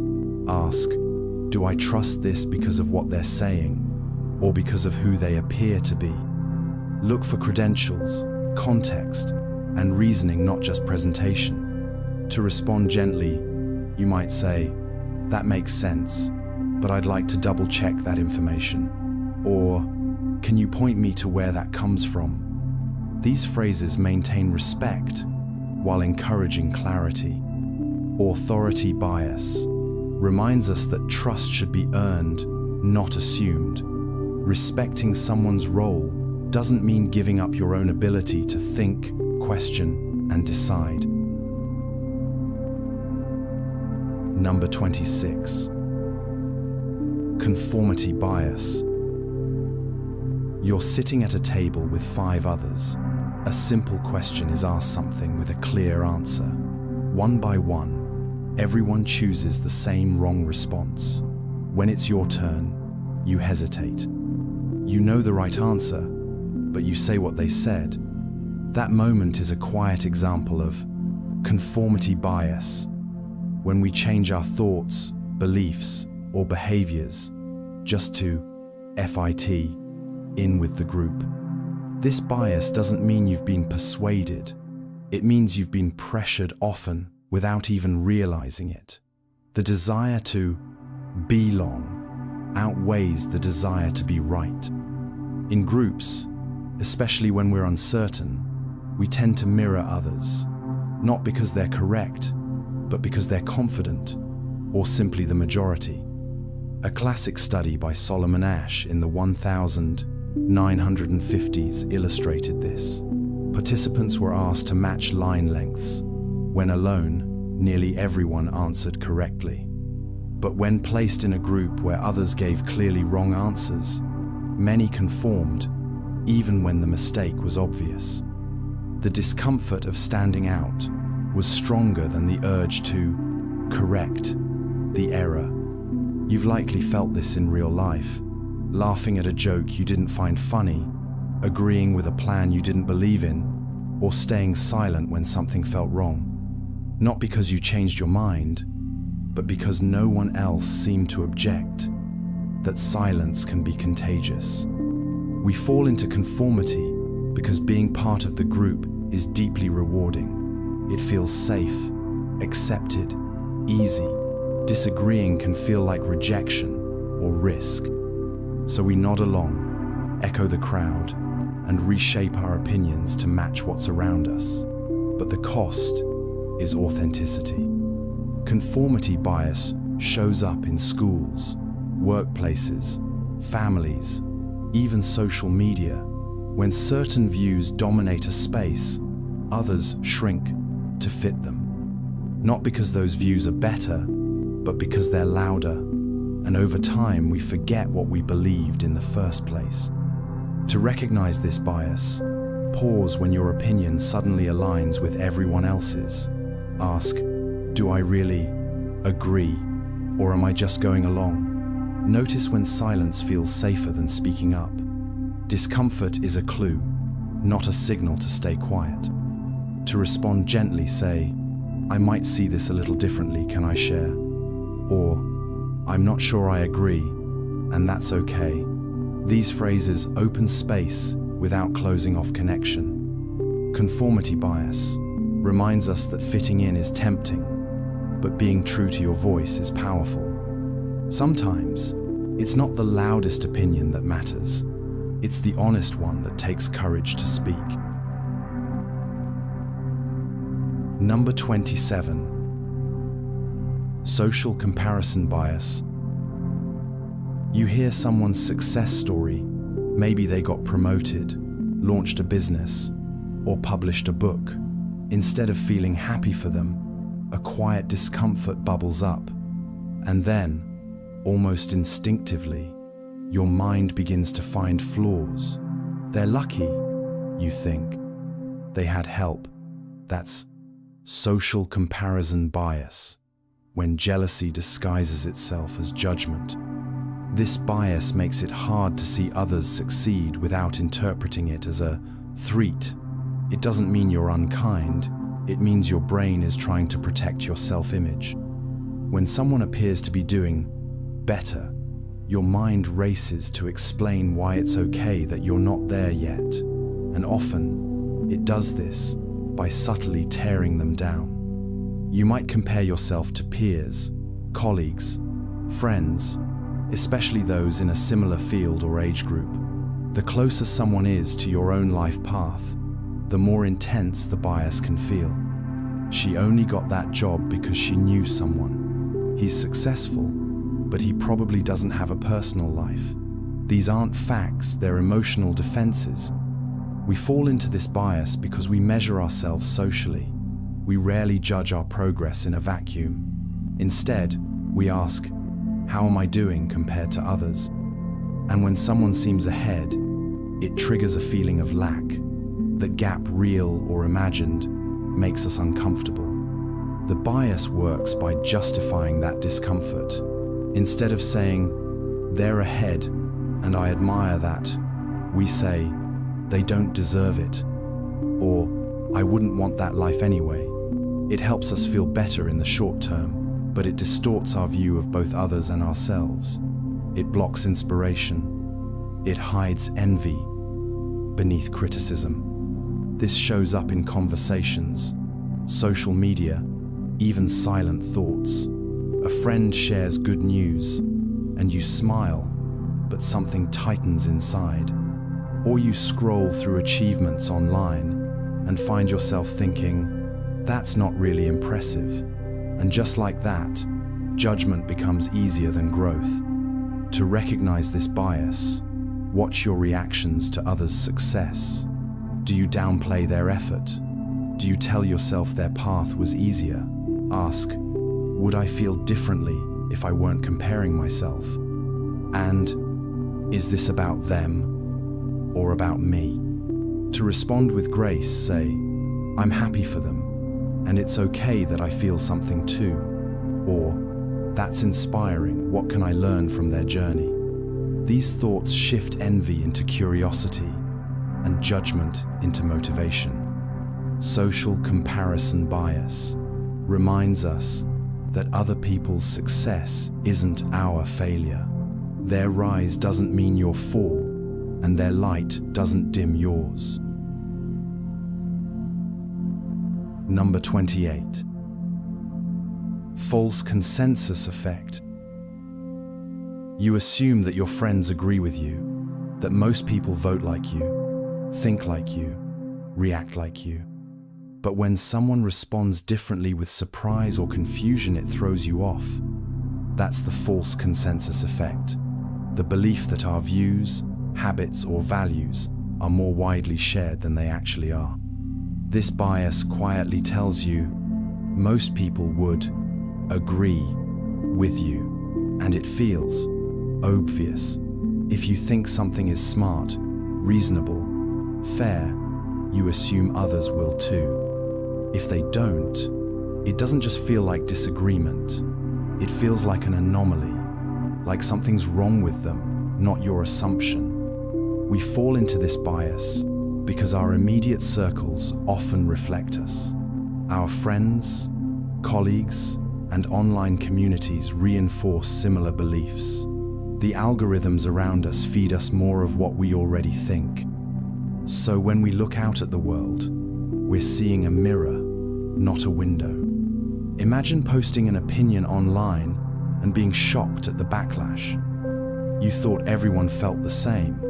You assumed consensus, but the larger world didn't match your bubble. That dissonance stings, and instead of questioning the assumption, we often dismiss the people who disagree. This bias can affect our empathy, our judgment, even our decisions. A manager might assume an employee understands their expectations just because everyone would know that. A policymaker might believe a rule is fair because it aligns with their values, not realizing how different others' lives truly are. It blinds us to diversity of thought, of experience, of worldview. It also makes us less curious. If you think everyone already agrees with you, why ask questions? Why explore? Why listen? The false consensus effect shrinks your world while convincing you it's already complete. To recognize it, notice moments when you feel surprised that someone disagrees. Ask, did I assume this was normal just because it's normal to me? Or am I mistaking familiarity for truth? That small pause can open the door to better understanding. To respond with openness, say, that's interesting. I hadn't realized how different our perspectives are. Or, I assumed others felt the same, but maybe I was projecting. These words signal humility and invite connection without defensiveness. False consensus effect reminds us that your view is valid, but it's not universal. Most people don't think exactly like you, and that's not the problem, that's the beauty. Number 29. Illusory superiority. Most people believe they're better than average drivers, more honest than the average person, smarter, more ethical, more capable. But statistically, that's impossible. This is illusory superiority, the cognitive bias that makes us see ourselves as above average, even when we're not. It's a flattering illusion. You don't just think you're good, you think you're better than most. This applies to intelligence, kindness, leadership, creativity, and even morality. It's not ego in a loud, arrogant way. It's often subtle, quiet, unconscious, and it feels true. We fall into this because self-assessment is tricky. We judge ourselves based on intentions, but judge others based on results. If we mess up, we know we meant well. If others mess up, we assume they didn't know better. So we give ourselves a boost and others a downgrade. Think about times you've been in group projects, traffic situations, or arguments. It's easy to feel like you're the one making sense and everyone else is holding things back. Or when something goes wrong, it's not your fault, it's their failure. That bias protects your self-image, but it can distort reality. This illusion can be comforting. It helps you bounce back from setbacks, maintain confidence, and keep going. But when it's unchecked, it becomes a barrier to growth. If you believe you're already better than most, why improve? Why listen? Why change? To recognize this, ask, am I comparing myself fairly or favorably? Are you using evidence or just emotion? And if everyone else says they're better than average, who's actually below? To respond with balance, try, I think I'm doing okay, but I still have blind spots. Or, I feel confident, and I know I have more to learn. Humility doesn't mean thinking less of yourself, just seeing yourself clearly. Illusory superiority reminds us, confidence is helpful, but truthful, self-awareness is even better. You don't have to be better than others, just better than you were yesterday. Number 30. The halo effect. You meet someone attractive, well-dressed, confident. Without realizing it, you assume they're also smart, trustworthy, and competent. That's the halo effect, a mental shortcut where one positive trait influences how we see everything else. We fall for this constantly. Good looks, smooth speech, or a warm smile can color our entire perception of a person. If they look successful, we assume they are. If they sound convincing, we trust them more. The mind fills in blanks with kindness. This happens in interviews, classrooms, relationships, even courtrooms. A teacher may grade more generously if a student appears engaged. A jury may judge a well-dressed defendant more leniently. The positive quality creates a halo, a glow that hides flaws. The reverse is true too. One negative trait can create a horns effect. If someone seems awkward, we might assume they're also unreliable or slow even when they're not. Our minds bundle traits together, even when there's no logical reason to. This bias stems from the brain's need to simplify. Judging every trait separately is slow, so we use shortcuts, quick impressions that feel accurate. And once we like someone, we see their mistakes as minor. Once we dislike someone, we see their strengths as lucky or fake. To recognize this, ask, am I judging the whole person or just reacting to one trait? Would you trust them as much if they looked or sounded different? Awareness breaks the spell. To respond fairly, say, they made a great first impression, but let's look deeper. Or, they seem warm, but how are they with follow-through? It's not about distrust. It's about seeing people as full, complex beings. The halo effect reminds us, light can blind as well as illuminate. What shines on the surface isn't always what lies beneath. Number 31. Confirmation bias. You believe something may be about health, politics, or someone's character. Then, every article, post, or story that supports that belief jumps out at you. You feel validated, certain, but you barely notice the stuff that disagrees. That's confirmation bias, the tendency to seek, interpret, and remember information in ways that support what you already believe. It's one of the most powerful and subtle cognitive biases. Once a belief takes root, your mind builds a protective filter around it. You favor stories that align, distrust sources that don't, and explain away contradictions. It doesn't feel dishonest. It feels like clarity, but it's a form of selective seeing. You might Google a question and click only the results that match your expectations. You might watch creators who think like you, follow pages that agree with you, and tune out perspectives that challenge you.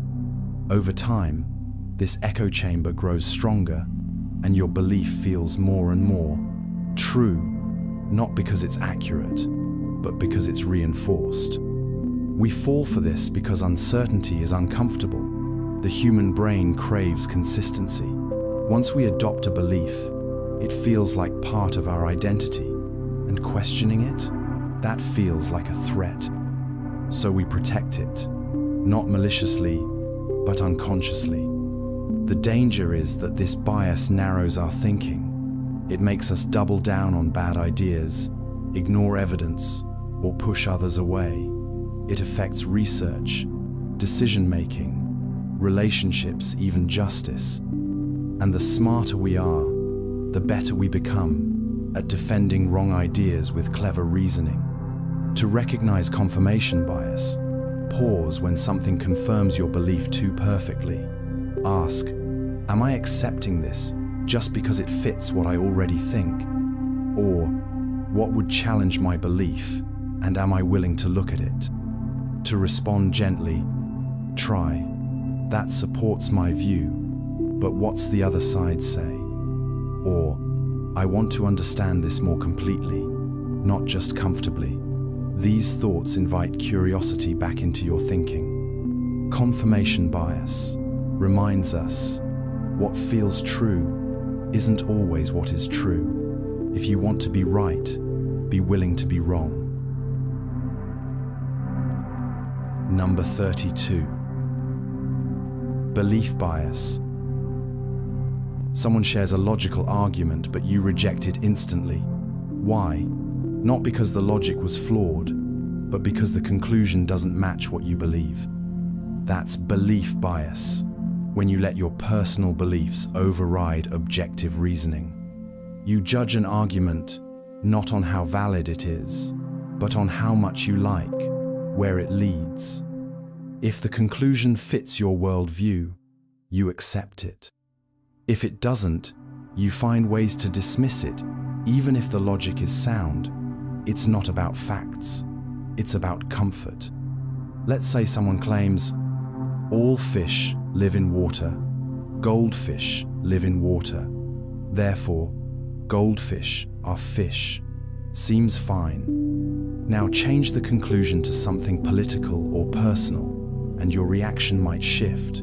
You start scrutinizing the details, questioning the premises. Your brain isn't testing the argument anymore, it's defending your beliefs. We fall into this bias because beliefs shape our identity. They're not just ideas, they're reflections of who we think we are, and anything that challenges them feels like a challenge to us. So, we protect those beliefs by weakening logic we'd otherwise accept. This affects debates, research, education, even simple conversations. You might ignore statistics that contradict your view, or accept weak reasoning that supports it. You may call something flawed just because you don't like where it goes. In doing so, you lose the ability to reason fairly. To spot this bias, ask, would I accept this argument if I didn't already agree or disagree with the conclusion? Try evaluating the logic first, not the outcome. To respond thoughtfully, say, I disagree with the conclusion, but the logic is interesting. Or, even if I don't agree, let's walk through it fairly. These phrases keep the door open for understanding. Belief bias reminds us, truth doesn't always feel comfortable, but growing your mind means learning to follow logic, even when it leads somewhere unexpected. Number 33. Outcome bias. A friend takes a risky shortcut while driving and arrives safely. You say, see, it worked, but does that mean it was a good decision? That's the trap of outcome bias, judging a choice by how it ended, not how it was made. We fall into this all the time. If a gamble pays off, we call it smart. If it fails, we call it reckless. But the truth is, a decision can be wise and still lead to failure, or foolish and still get lucky. Results feel clear, but the path that led there, that's where the real quality lives. This bias shows up in business, sports, parenting, investing, anywhere decisions and risks are involved. A startup succeeds, so we assume the founder was a genius. A relationship fails, so we say it was doomed from the start. We use the ending to rewrite the beginning. But hindsight is powerful and misleading. Once you know how something turned out, it's hard to remember how uncertain it felt at the time. You forget the doubt, the alternatives, the unpredictable variables, and suddenly, you're judging the whole journey by the final scene. Why do we do this? because uncertainty makes us uncomfortable. We want clear lessons. That worked, so it must have been smart. Or, that failed, so it was wrong. It gives us a sense of control, even if it's an illusion. But control isn't clarity. To recognize this bias, ask, would I feel the same about this choice if the result had been different? Try evaluating the process, the reasoning, the timing, the intention, not just the outcome. That's where the real insight lives. To respond fairly, say, it worked out, but let's look at how the decision was made. Or, the result was bad, but the choice might still have been reasonable.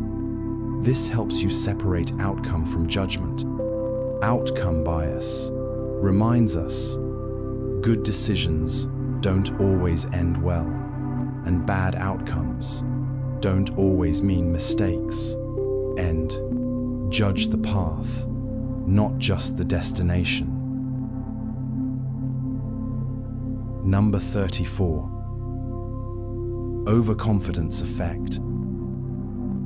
You answer a trivia question with absolute certainty and get it wrong, or you predict how long a task will take, only to run way past the deadline.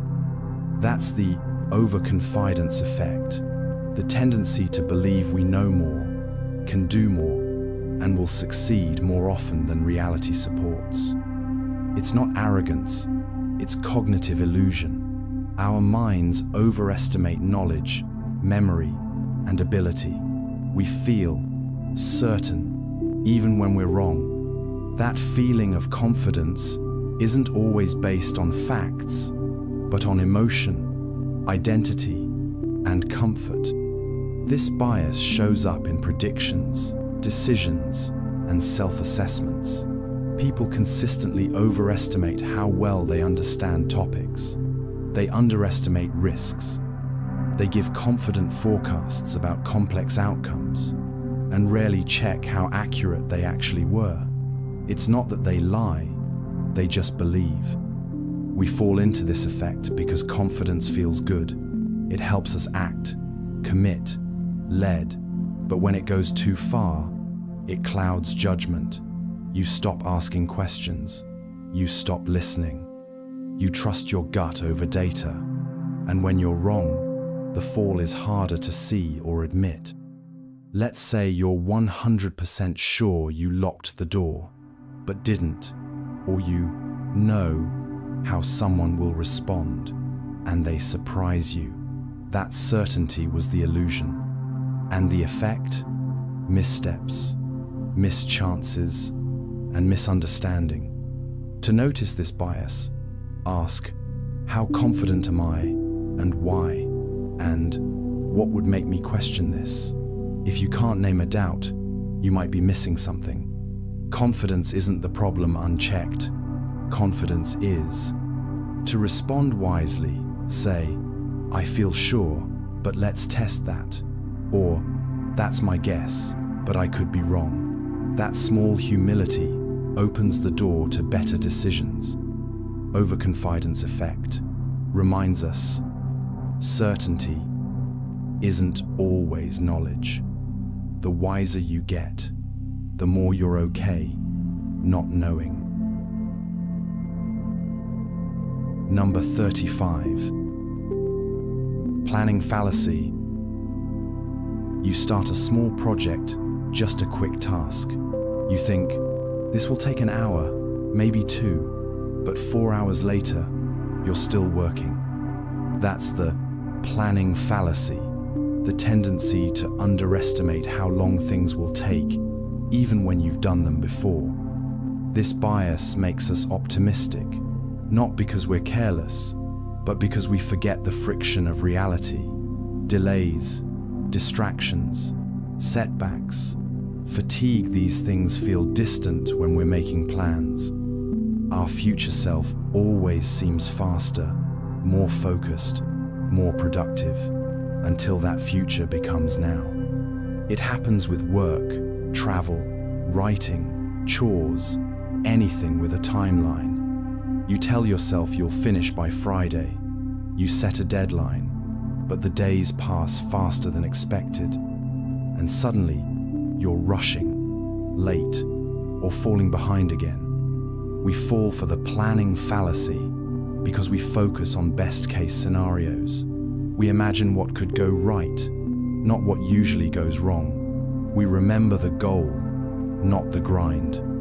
And because we're emotionally invested in completing things, we assume they'll go smoothly. This bias leads to over-promising, under-delivering, burnout and stress. Teams miss deadlines, budgets explode, personal projects stall, not because people don't try, but because they misjudge the path ahead. It's not about laziness, it's about misperception. To recognize it, pause before you commit. Ask, what happened the last time I did something like this? And what would I say if someone else gave me this same estimate? Outside views tend to be more accurate than inside ones. To plan more realistically, use time buffers. If you think something will take 2 hours, schedule 3. Include time for breaks, fixes, and interruptions. And track how long tasks actually take. Memory is optimistic. Data is honest. Planning fallacy reminds us good intentions aren't enough. Make space for the unexpected, because it almost always arrives. Number 36. Sunk cost fallacy. You've invested months into a project that isn't working. It's draining time, energy, money, but you keep going. Why? Because you've already come this far. That's the sunk cost fallacy. The tendency to stick with something just because you've already invested in it, even when quitting might be smarter. It feels responsible, noble, committed, but really, it's a trap. The time and money already spent, they're gone. What matters now is what happens next. And continuing just to avoid feeling like it was wasted often leads to more waste. You see this in business, relationships, education. A company pours money into a failing product. A person stays in a toxic relationship because of all the years we've put in. A student sticks with a degree they hate because they're already halfway there. The past cost becomes the fleece. Excuse even if the future cost will be worse. We fall into this because loss hurts. Abandoning something feels like failure, and effort feels sacred, even when it's misdirected.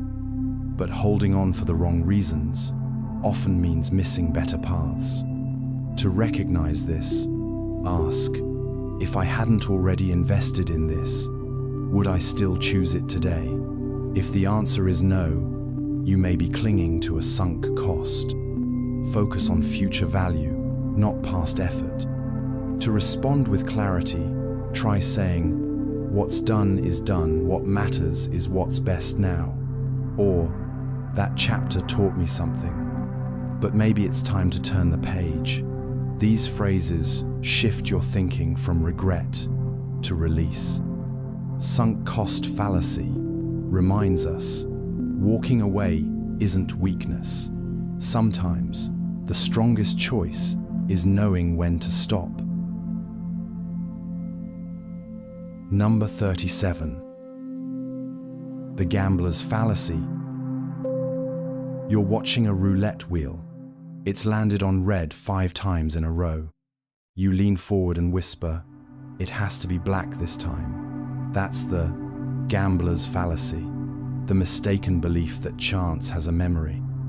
This bias makes us think that past random outcomes affect future ones. But in reality, each spin, flip, or roll is independent.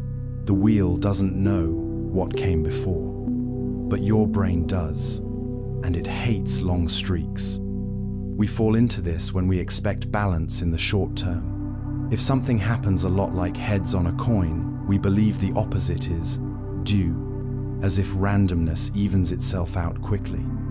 But randomness doesn't care about patterns. This shows up in gambling, sports, weather predictions, and even relationships. After a string of number rejections, someone might say, "I'm due for a yes," or after several bad days, "Tomorrow has to be better." It feels logical, but it isn't. The brain loves patterns. It tries to make sense of chaos by forcing order onto it. The longer the streak, the stronger the illusion.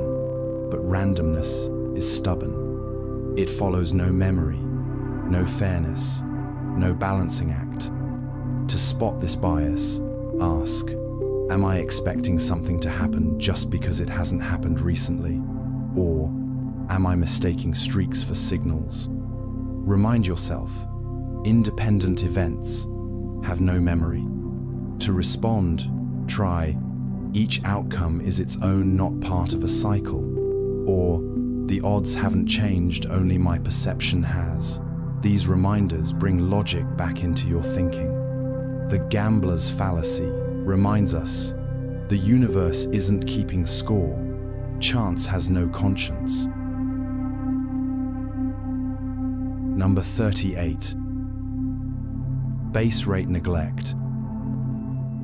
You hear about a rare disease. One article says, a test is 99% accurate. You panic until someone tells you the disease affects only 1 in 10, 0 people. Suddenly, the risk feels different. That's base rate neglect, ignoring general facts in favor of vivid, specific information. Your brain is drawn to details. It loves stories, numbers, percentages, precision, but it often overlooks the big picture, the base rate. That's the background probability of something happening in the first place. Let's say a lie detector test is 95% accurate. Sounds impressive, but if only 5% of people lie, then most positive results could still be wrong. Why? Because the base rate matters. Ignoring it leads to bad conclusions. This bias shows up in medicine, crime, business, even everyday fears. You hear a dramatic news story and assume it's common, even if statistics say otherwise. Or you trust a specific data point without asking how rare the overall condition is. The vivid details drown out the quiet math. We fall into this because stories feel real. They stick, they scare, they move us. But base rates? They're abstract, dull, easy to forget. And in a world overflowing with specifics, the general truths often fade. To spot this bias, pause when a dramatic claim grabs your attention. Ask, what's the bigger context? How likely is this overall? And am I focusing on the detail or the distribution? To respond wisely, say, that fact matters, but what's the base rate? Or, let's put this in perspective. These phrases restore scale to your judgment. Base rate neglect reminds us, numbers don't lie, but they do mislead when we ignore the background.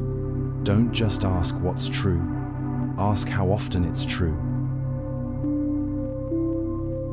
Number 39. Law of small numbers. You try a new restaurant and get bad service. You tell your friends, that place is terrible, but you only went once. That's the LAW of small numbers, the tendency to draw big conclusions from small, often unreliable samples. The brain loves certainty, so when we see even a handful of examples, we treat them like evidence.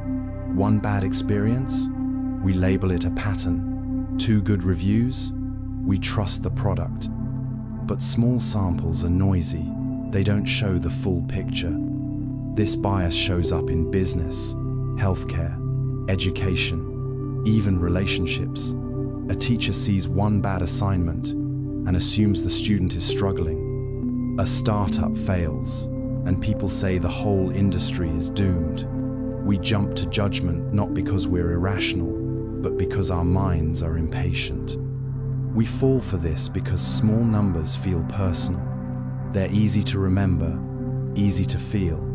Large data sets are harder to grasp. But when decisions are based on limited examples, errors multiply. Outliers become trends. Anecdotes become truth. Imagine flipping a coin 5 times and getting heads 4 times.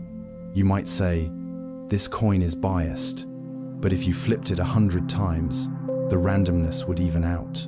Small samples distort reality, and the conclusions they inspire are often wrong. To recognize this, ask, is my opinion based on a few cases or a real pattern? Or would this conclusion hold if I had more data? The smaller the sample, the more cautious you should be. To respond wisely, say, that's one data point interesting, but not enough. Or, let's wait until we see more before deciding. Patience reveals the truth better than reaction ever can. Law of small numbers reminds us, what feels meaningful isn't always representative. The world is bigger than your sample size.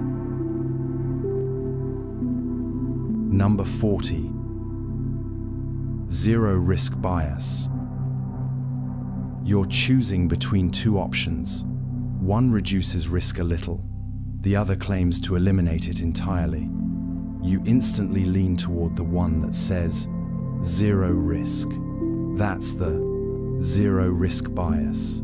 Our tendency to favor eliminating a small risk completely over reducing larger ones partially. It sounds logical. Who wouldn't want zero risk? But in reality, zero is often an illusion. And the desire to feel completely safe can lead us to ignore better, more balanced choices. We chase certainty even when it costs us more or helps us less. Imagine you have 2 security updates. One reduces a major threat by 80%. The other wipes out a minor threat entirely. Many people pick the second one not because it's smarter, but because it feels cleaner. The number 0 pulls us in like a magnet. We fall into this bias because zero risk feels absolute, final, done. And in a world full of uncertainty, that feels comforting. But the truth is, almost nothing is risk-free. Life is about managing risk, not erasing it. This shows up in health decisions, safety policies, even politics. A company might spend millions to eliminate a rare danger while ignoring more common threats. Or someone may avoid flying entirely, believing it's too dangerous while driving daily, which carries more risk. We trade actual safety for emotional relief. To recognize this, pause. When a zero-risk option feels too appealing, ask, am I avoiding real danger or just chasing peace of mind? And what's the total benefit, not just the emotional one? Look beyond the label. To respond with balance, say, reducing more risk matters more than removing small ones. Or, I'd rather be safer overall than feel perfectly safe in just one area. These thoughts help shift your focus from illusion to impact. Zero risk bias reminds us, the goal isn't perfection, it's protection. Don't aim for zero, aim for smart. Number 41. Self-serving bias. You ace a test and think, I worked hard, I'm smart. But when you fail, you say, the questions were unfair. That's the self-serving bias. The instinct to take credit for success and shift blame for failure. This bias protects your self-esteem. It lets you feel competent, even when things go wrong. If you win, it's because of your talent. If you lose, it's because of bad luck, bad tools, or bad timing. The cause shifts depending on whether the outcome flatters you. It shows up in work, sports, relationships, and daily habits. Someone gets a promotion and says, "I earned it." But when they're passed over, they say, "Politics." An athlete credits their training after a win, but blames the ref after a loss. It's a mental balancing act. Preserve pride, deflect shame. We fall into this because identity matters. We want to believe we're capable, in control, deserving, and admitting personal flaws. That threatens that image. So the mind adjusts the story just enough to stay safe. Success builds ego. Failure gets outsourced. This bias isn't always loud. Sometimes it's a quiet thought, a shrug after a mistake. "That wasn't my fault," or a subtle boost after praise. "Of course, I did well." Over time, it creates a distorted self-image, inflated on one side, fragile on the other. To recognize it, notice your first reaction to success or failure. Ask, am I giving myself all the credit or all the blame? And would I see it the same way if someone else were in my place? Self-honesty starts with self-reflection. To respond with balance, say, "I contributed to that win and I had help," or "That didn't go well and I played a part in it." These words build integrity instead of illusion. Self-serving bias reminds us growth begins where excuses end. Celebrate your wins, but learn from your losses too. Number 42. The Dunning-Kruger effect. You start learning something new, and suddenly you feel like an expert, confident, certain, even bold. But as you keep going, you realize just how little you knew. That's the Dunning-Kruger effect, when people with low ability overestimate their competence because they don't know enough to see what they're missing. It begins with ignorance, but not stupidity. Just the natural confidence that comes with not knowing what you don't know. The less you understand, the less aware you are of the gaps. And in that early stage, you feel sure. You see this in every field: writing, coding, parenting, public speaking. Beginners often seem more confident than experts, not because they know more, but because they've seen less. Real knowledge brings complexity, and with it, humility. We fall into this effect because the mind assumes fluency means mastery. You pick up a few concepts, succeed at one task, and suddenly think, "This is easy," but you haven't yet reached the part where it gets hard. That moment comes later, often with surprise. The reverse is also true. People who are genuinely skilled often underestimate themselves. They know how much they don't know. They're cautious, careful, aware of nuance. Confidence doesn't always mean competence. To spot this bias, ask, am I confident because I've studied deeply or because I've barely begun? And do I feel qualified or just fearless? That gap matters. To respond wisely, say, I feel confident, but I'm still learning. Or, I might be underestimating how deep this goes. These thoughts keep you open, grounded, and growing. The Dunning-Kruger effect reminds us confidence can be loudest at the shallow end of knowledge. Keep learning and let wisdom catch up with your voice. Number 43. Actor-observer bias. You show up late and explain, there was traffic, I had a rough morning. But when someone else shows up late, you think, they're careless. That's the actor-observer bias. the tendency to explain your own actions with context and other people's actions with character. As the actor, you see your full story. You know the stress, the reasons, the intentions. But when you observe someone else, all you see is the action, and it's easy to turn that into a judgment.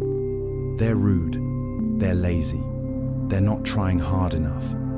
We fall into this because it's natural to defend ourselves. We have access to our motives, not theirs. And when someone else does something wrong, we assume it's who they are, not what they're going through. It's not fair, but it's fast. This bias shows up in traffic, parenting, work, even friendships. You snap at someone and say, "I'm tired." They snap and you say, "They're mean." You forget that their day might have been just as hard. Their actions feel permanent. Yours feel explainable. It's even stronger with strangers. You bump into someone who doesn't say sorry and assume they're rude, not distracted or anxious, or just having a bad day. It's the bias of incomplete information, but total conclusions. To recognize it, pause before you judge. Ask, if I were in their shoes, what reasons might I have? And would I want someone to assume that about me? Empathy breaks the illusion. To respond gently, try, "Maybe there's more going on than I see." Or, "I've had off days too, maybe this is theirs." These thoughts soften judgment and invite compassion. Actor-observer bias reminds us, your story has chapters, theirs does too, even if you can't read them yet.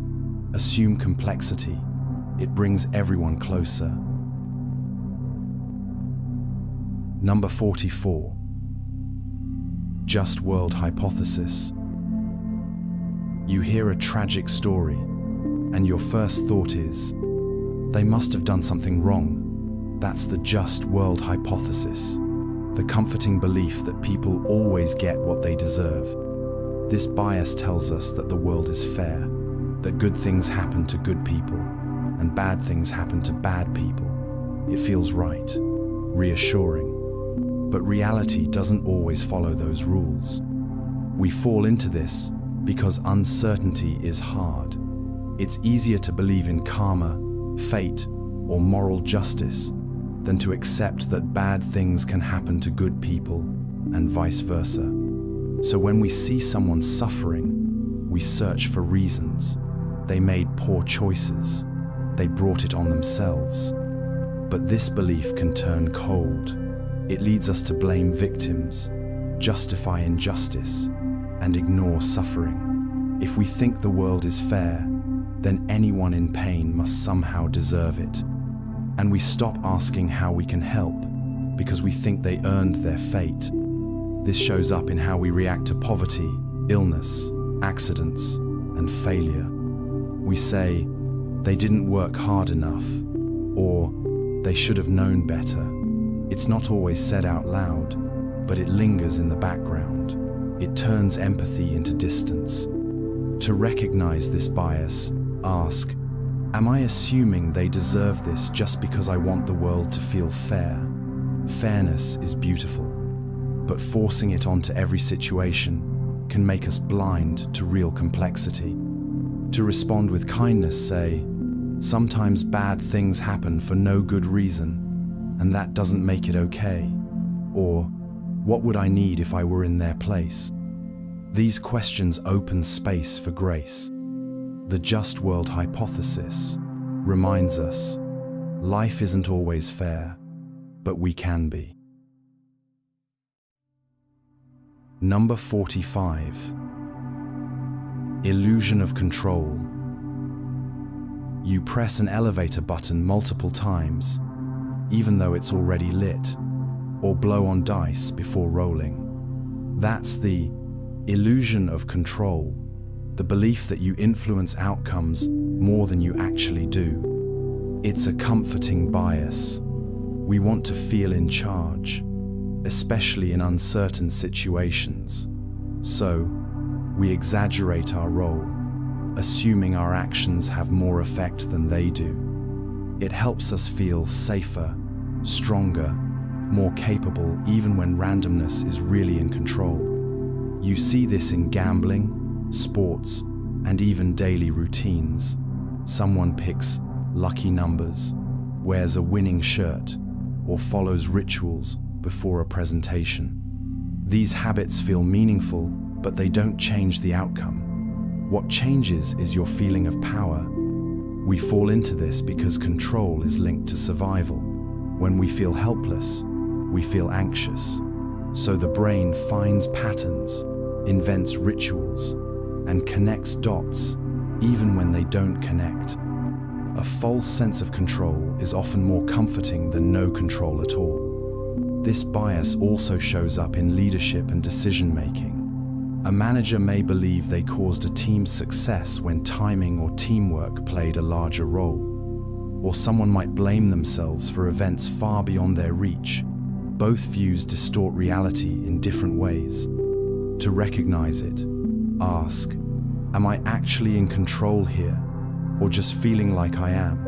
Or, what variables are truly mine to influence? Let facts guide your sense of agency, not emotions. To respond wisely, say, I can control my actions, but not always the outcome. Or, some things are random and that's okay. These reminders help you focus your energy where it counts. Illusion of control reminds us, your power is real, but it has limits.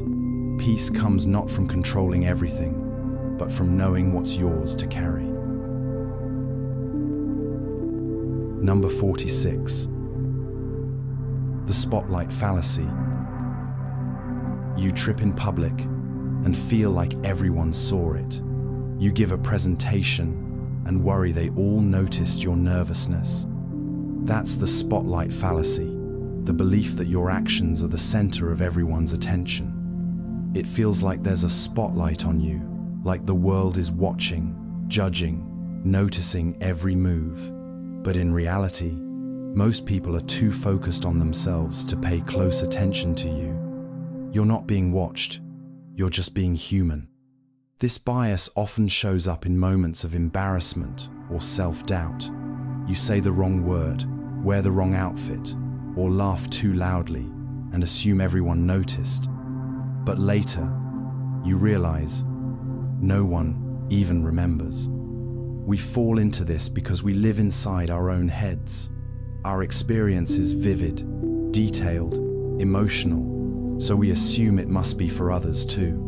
But their minds are full, just like yours.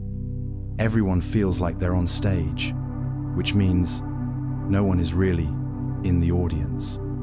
The spotlight fallacy can hold us back.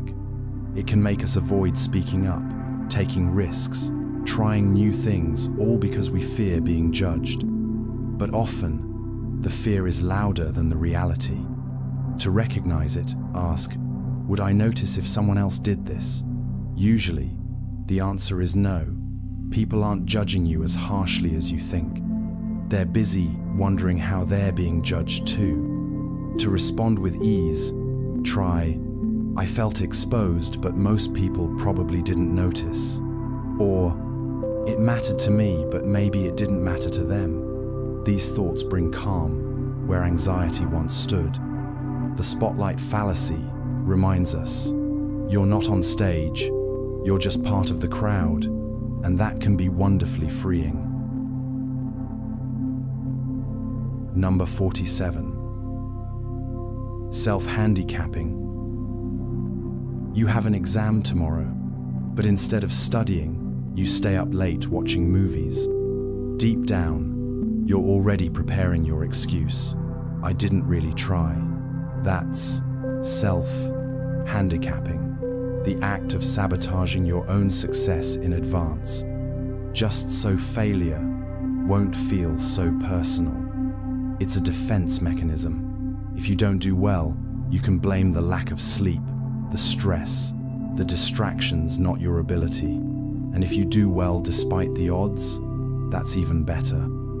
You proved yourself without risking your ego. We fall into this bias when the pressure to succeed feels overwhelming. The more something matters, the more we fear failing at it. And so we create obstacles, procrastination, excuses, distractions to protect our sense of self. We give ourselves a reason to fail that isn't, "I wasn't good enough." This shows up in academics, sports, relationships, and careers. A student parties the night before a test. An athlete skips practice before a big game. A speaker doesn't rehearse. And when they fall short, they say, "I could have done better if I'd really tried." But this pattern comes at a cost. Over time, self-handicapping becomes self-fulfilling. You avoid challenge, avoid growth, and limit what you might achieve. You protect your ego but lose your potential. To recognize it, ask, am I making choices that help me or give me a future excuse? Or, if I fail, what do I want to blame, the effort or the outcome? Awareness reveals the escape hatches you've been quietly building. To respond with strength, say, "I'm going to try even if it means risking disappointment." Or, "My worth isn't tied to perfection. It's tied to the effort I give." These words reclaim your agency. Self-handicapping reminds us the real risk isn't failing, it's holding back so you can't ever know how far you could have gone. Number 48. The endowment effect. You buy a coffee mug for $2. A week later, someone offers you $5 for it, and you say no.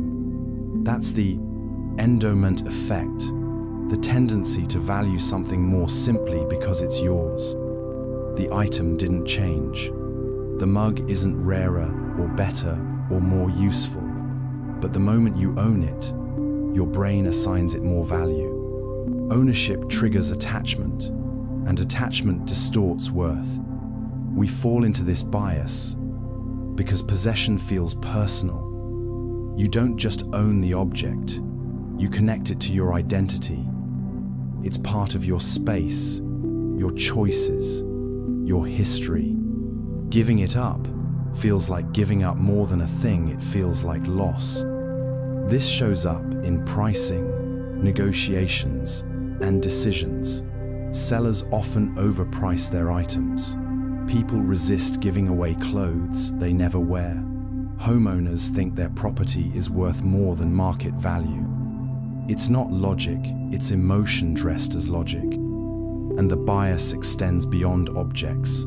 We value our ideas more than others' ideas, our routines, our plans, our assumptions. Once something is ours, we guard it even if it no longer serves us. To recognize this, ask, would I value this the same way if it belonged to someone else? Or, if I didn't already own it, would I want to buy it right now? These questions clear away the illusion. To respond wisely, say, I care about this, but maybe I'm overvaluing it. Or, let's separate sentiment from usefulness. That shift invites more grounded decisions. The endowment effect reminds us, value isn't always in the thing. Sometimes it's just in the fact that it's yours. Number 49. The curse of knowledge. You try explaining something you know well, maybe coding, music theory, or a task at work, but the other person just doesn't get it. You feel surprised, even frustrated.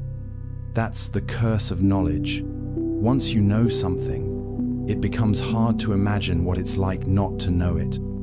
Your knowledge reshapes your view. What was once complex now feels obvious. And when others struggle, you assume they're not trying hard enough, or that the answer is clear. But it's only clear because you've already walked the path. This bias shows up in teaching, leadership, parenting, and conversation. An expert uses jargon a beginner doesn't understand. A manager gives vague directions and is confused when the team misinterprets.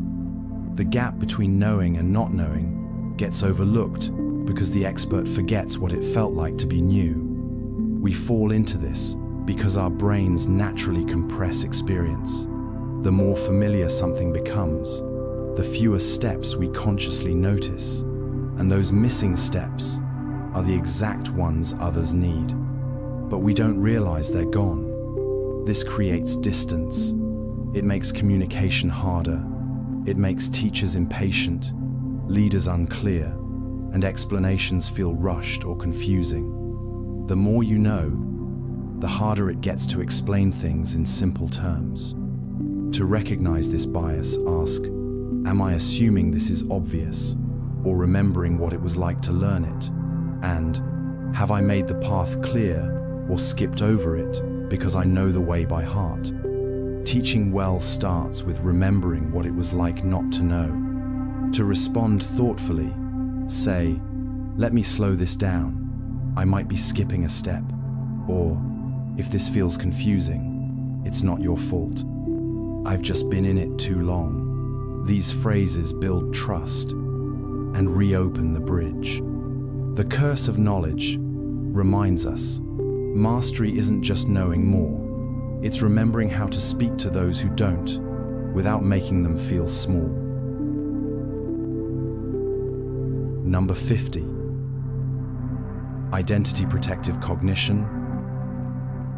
You hear a fact that challenges something you believe, not just intellectually, but personally.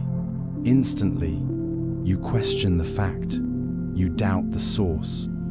That's identity protective cognition, the bias that makes you reject information that threatens your sense of self. When beliefs become part of identity, political, religious, cultural, even dietary facts feel like attacks.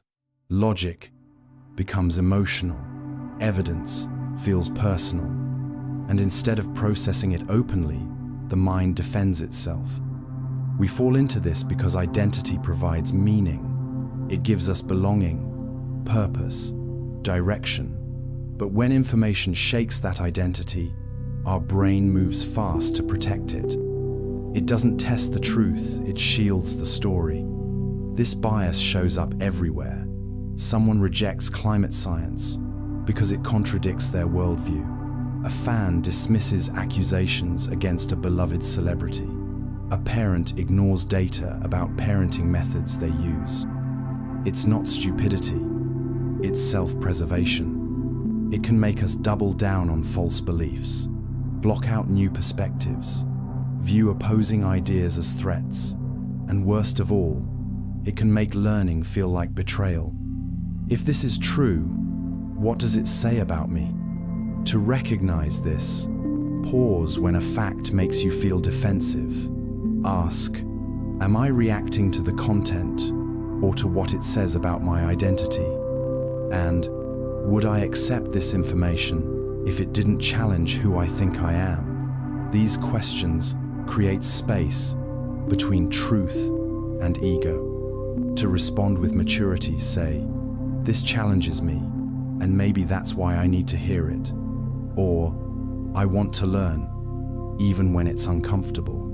These thoughts don't weaken identity, they strengthen it through honesty. Identity protective cognition reminds us, who you are is not what you believe. Let your mind stretch, your sense of self can evolve and remain strong. Number 51. Framing effect. You're told a medical treatment has a 90% survival rate, and you feel relieved.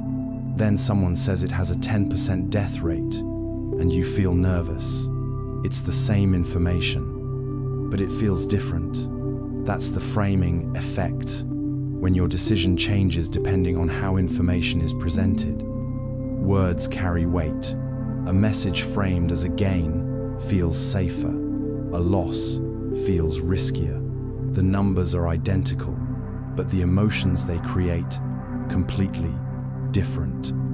And emotions, not logic, often guide what we choose. This shows up in marketing, politics, health, and everyday conversations. A product is 95% fat-free instead of 5% fat. A law protects rights instead of limits freedom. The frame sets the tone, and our minds follow. We react to the spin, not just the facts. We fall for this because our brains process language through emotion first, then reason. So, if something sounds good, we trust it more even if it's just been repackaged. The wrapper influences how we taste the truth. This bias is especially strong when stakes feel high in fear-based decisions, medical choices, or moral dilemmas. We pick what feels safer, not what is safer. And we may never realize the facts didn't change, only the frame did. To spot it, ask, would I feel differently if this were worded another way? Or, what's the opposite phrasing of this, and how would that sound? Framing hides in tone, not just content. To respond wisely, say, let's rephrase this and see how it feels. Or, same numbers, different packaging, what really matters here? That kind of clarity cuts through the spin. The framing effect reminds us, language shapes thought. So before you react, try flipping the frame. Number 52. Clustering illusion. You flip a coin 5 times and get heads each time. It feels strange, maybe even suspicious, but that's chance, and your mind is trying to find meaning in the noise. That's the clustering illusion, the tendency to see patterns in random data. The brain hates randomness. It craves structure, rhythm, purpose. So when we see a streak in numbers, events, or symbols, we assume there must be a reason. But often, it's just coincidence. This bias shows up in gambling, stock trading, sports, and superstition. A gambler sees a slot machine due for a win. A player believes in hot streaks. A trader chases trends that aren't really there, all based on patterns that feel real but aren't. We fall into this because spotting patterns was once a survival skill. In nature, a pattern could signal food, danger, or shelter. So the brain evolved to connect dots, even if no dots exist. Better safe than sorry, even if it means being wrong. But in modern life, the cost is different. The clustering illusion makes us jump to conclusions, follow fake trends, or believe in meaning where none exists. It can distort how we see people, events, even our own luck. To recognize it, pause when something seems too consistent or too weird to be random. Ask, is this an actual pattern or just noise with meaning added by me? And would this still feel meaningful if it were someone else's experience? To respond wisely, say, that's interesting, but let's check if the data supports it. Or, this might just be a coincidence. Curiosity works better than certainty when patterns start to whisper. The clustering illusion reminds us randomness isn't broken. It just doesn't feel like order. But not every cluster means something. Sometimes, it's just the way the dice fell. Number 53. Narrative bias. You hear a story of a struggling entrepreneur who never gave up and made it big. It moves you, inspires you, but you ignore the hundreds of others who tried just as hard and failed. That's the narrative bias, our tendency to believe stories over statistics. The human brain loves stories. They have structure, emotion, resolution, Numbers feel cold, stories feel real. So when the two conflict, we often follow the tale even if the data says otherwise.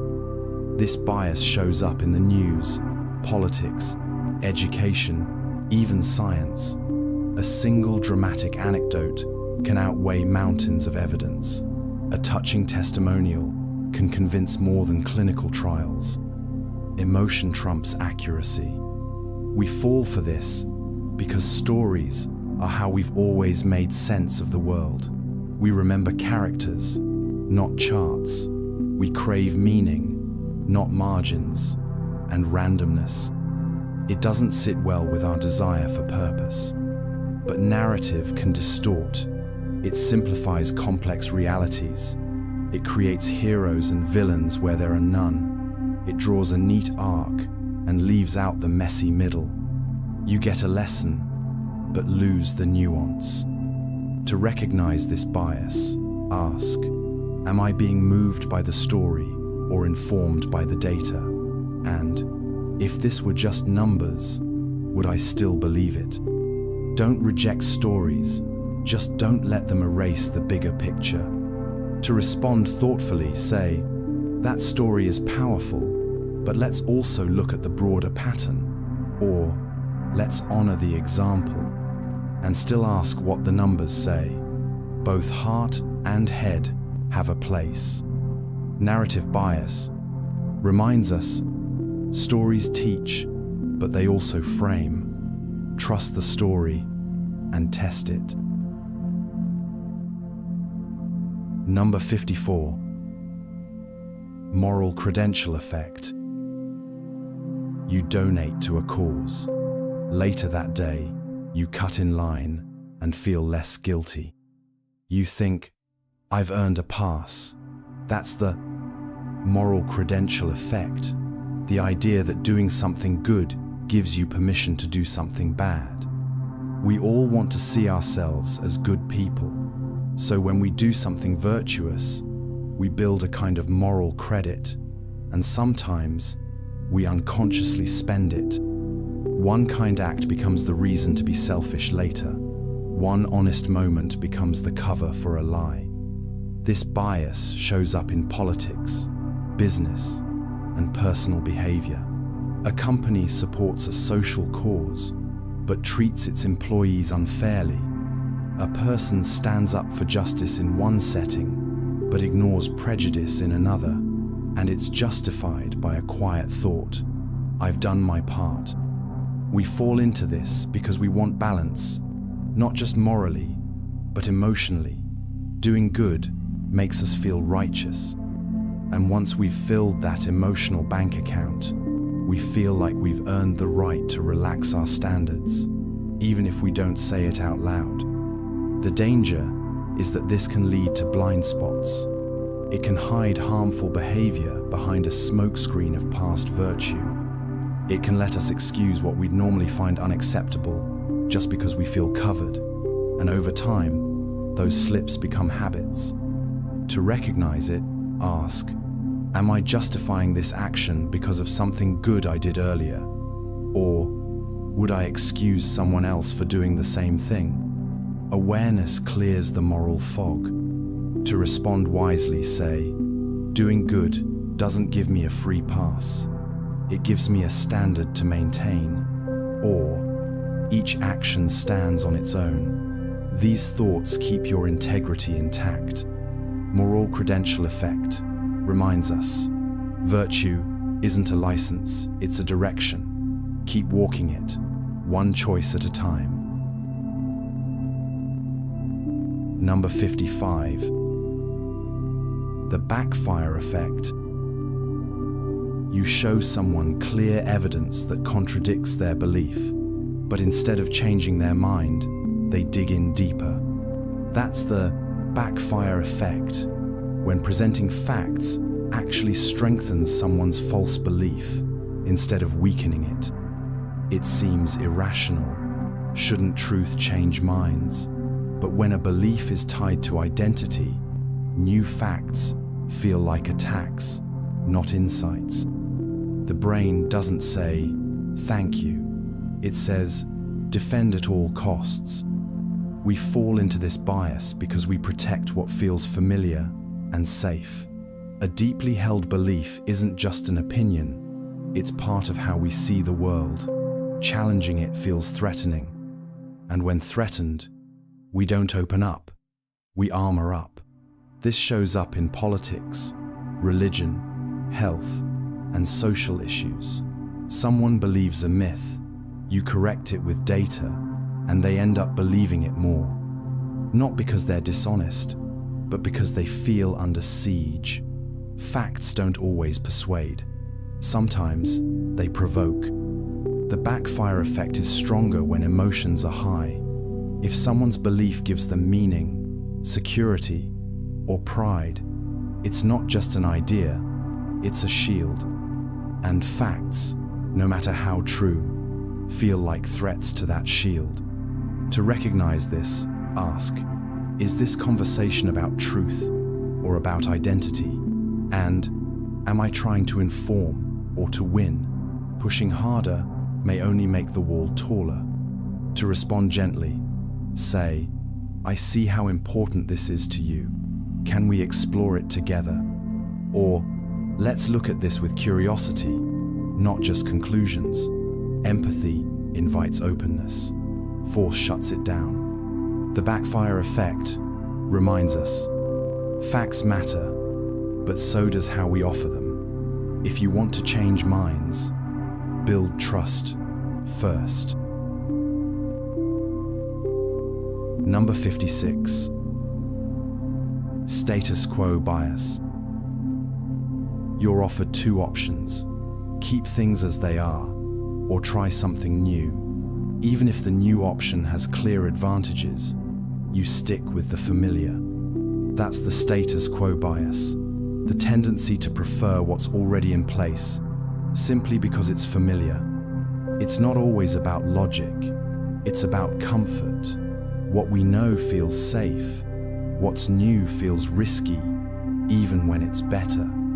The default becomes the choice, not because it's best, but because it's already there. We fall into this bias because change requires effort. It demands attention, uncertainty, and emotional energy. And our brains, wired to conserve energy, often say, why bother? So we keep the same job, the same habits, the same beliefs even when they no longer serve us. This shows up in elections, business, relationships, and daily routines. People stick with old technology, outdated systems, or ineffective practices.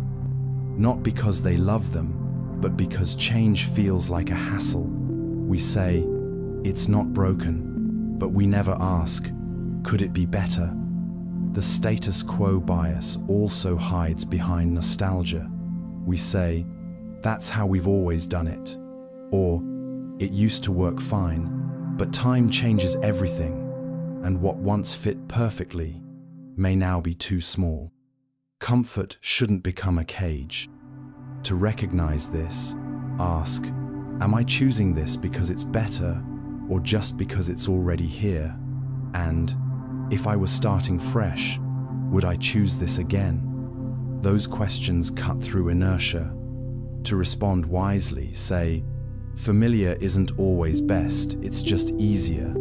Or, trying something new doesn't erase what came before. These thoughts give change a softer landing. Status quo bias reminds us, don't stay stuck just because you're used to where you are. Familiarity feels safe, but growth lives elsewhere. Number 57. Choice supportive bias. You buy a new phone. A few days in, you realize it's not great. The battery dies fast. The camera's just okay. But when someone asks how it is, you say, I love it. That's the choice supportive bias. The tendency to defend your past decisions, even if they weren't great. Once we commit to something, our brain starts justifying it. We highlight the positives, downplay the negatives, and rewrite the story. not because we're lying, but because we want to believe we made the right choice. We fall into this because our decisions are tied to our identity. Admitting a bad choice can feel like admitting personal failure, so we protect our pride by shifting the story. We say, "It wasn't that bad," or "It was the best I could do." This bias shows up in relationships, careers, purchases, and beliefs. Someone stays in a job they dislike because they already invested so much. A voter defends a flawed candidate they supported. A person praises a product they regret buying, all to avoid the discomfort of regret. It also makes us less likely to change direction. We double down on past decisions, even when new options are better. We become emotionally loyal to the path we chose, not because it's working, but because we chose it. That loyalty can be costly. To spot this bias, ask, am I defending this because it's good or because it's mine? And if I hadn't chosen this, would I still support it? These questions separate reason from rationalization. To respond wisely, say, I chose it for good reasons, and it's okay to change my mind now. Or, it served me then, but maybe it doesn't anymore. Growth starts where justification ends. Choice-supportive bias reminds us, you don't have to protect every decision. Sometimes, the bravest move is to admit you've outgrown it. Number 58. Pro-innovation bias. A new app launches. A new gadget hits the market. You haven't even tried it yet, but already you assume it must be better. That's the pro-innovation bias, the tendency to believe new things are better simply because they're new. We're wired to be excited by novelty. Fresh ideas feel exciting, promising, cutting edge. Old ideas? They feel outdated, slow, even boring. But new doesn't always mean improved, and fast doesn't always mean right. This bias shows up in tech, education, medicine, and culture. A startup is praised just for being different. A new teaching method is adopted before it's tested. A trend replaces tradition, not because it's better, but because it's newer. Innovation gets confused with improvement.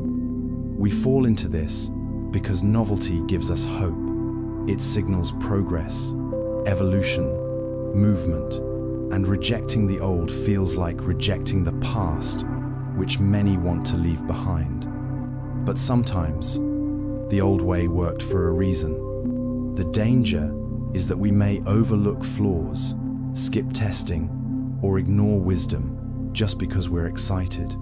A flashy new tool might underperform. A fresh idea might cause harm. And in our rush to move forward, we forget to pause and ask, is it actually better? To recognize this, ask, would I still value this if it were released 10 years ago? And am I excited by its potential or blind to its limits? Curiosity is good, but critical thinking keeps it grounded. To respond wisely, say, let's test this thoroughly before adopting it. Or, new is interesting, but let's not dismiss what's proven. These thoughts create space for both progress and perspective.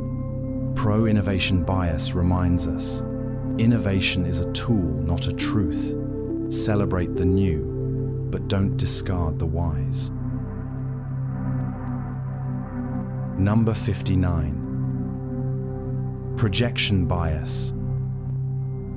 You feel frustrated and assume everyone around you must be just as impatient. Or you're in a great mood and you expect others to react with the same enthusiasm. That's projection bias, the belief that others think, feel, and act like we do, both now and in the future. We assume our current emotions and perspectives are shared, that our preferences today will be our preferences tomorrow, that others see the world through the same lens. But people change, and people differ, more than we realize. This bias shows up in relationships, politics, forecasting, and everyday plans. You buy food thinking you'll want it later, but your future self disagrees. You gift something because you would love it. You predict how someone will react based on how you would, but their thoughts aren't yours. We fall into this because our own mind is the only one we ever truly live inside. It's familiar, vivid, present, so we fill in others with versions of ourselves.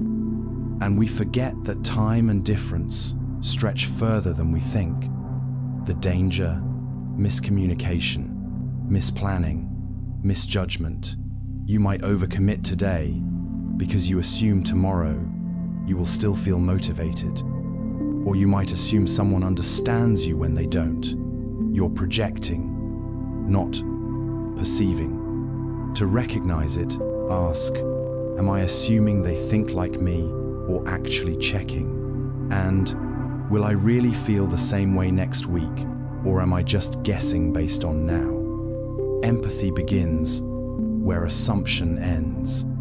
To respond with clarity, say, let me ask, instead of assume. Or, my mood today might not reflect my choice tomorrow. These phrases give space for difference, for change, for growth. Projection bias reminds us not everyone is you, and that's a beautiful reason to listen more closely. Number 60. Final reflections, the mirror of bias. You've traveled through a landscape of illusions, shortcuts, distortions, stories your mind quietly tells itself, some helpful, some harmful, all deeply human. And now, as the journey slows, a simple truth remains. These biases aren't flaws, they're features. They come from the brain's desire to survive, to belong, to make meaning, but they also bend reality. They hide complexity. They nudge us away from truth. And yet, the goal was never to eliminate them. The goal is to see them, gently, clearly, with compassion. Every bias we've explored, from confirmation to status quo, from projection to hindsight, began as a way to feel safe, to feel certain, to feel connected. But left unnoticed, they can lead us into error, into conflict, into unawareness. What changes everything is attention. When you notice the echo of bias in your thoughts, you loosen its grip. When you pause before judging, before reacting, before assuming, you create space. In that space, wisdom can breathe, insight can grow. To live free of bias is impossible, but to live aware of bias, that is powerful, that is peaceful. You don't need to fight your mind. You only need to meet it with kindness and curiosity. So take this final breath in stillness. Let your awareness rest, not on judgment, but on gentle noticing, a mirror held calmly to the mind. Final reflections reminds us, clarity begins not in control, but in compassion, and your calm awareness is the start of something deeply awake.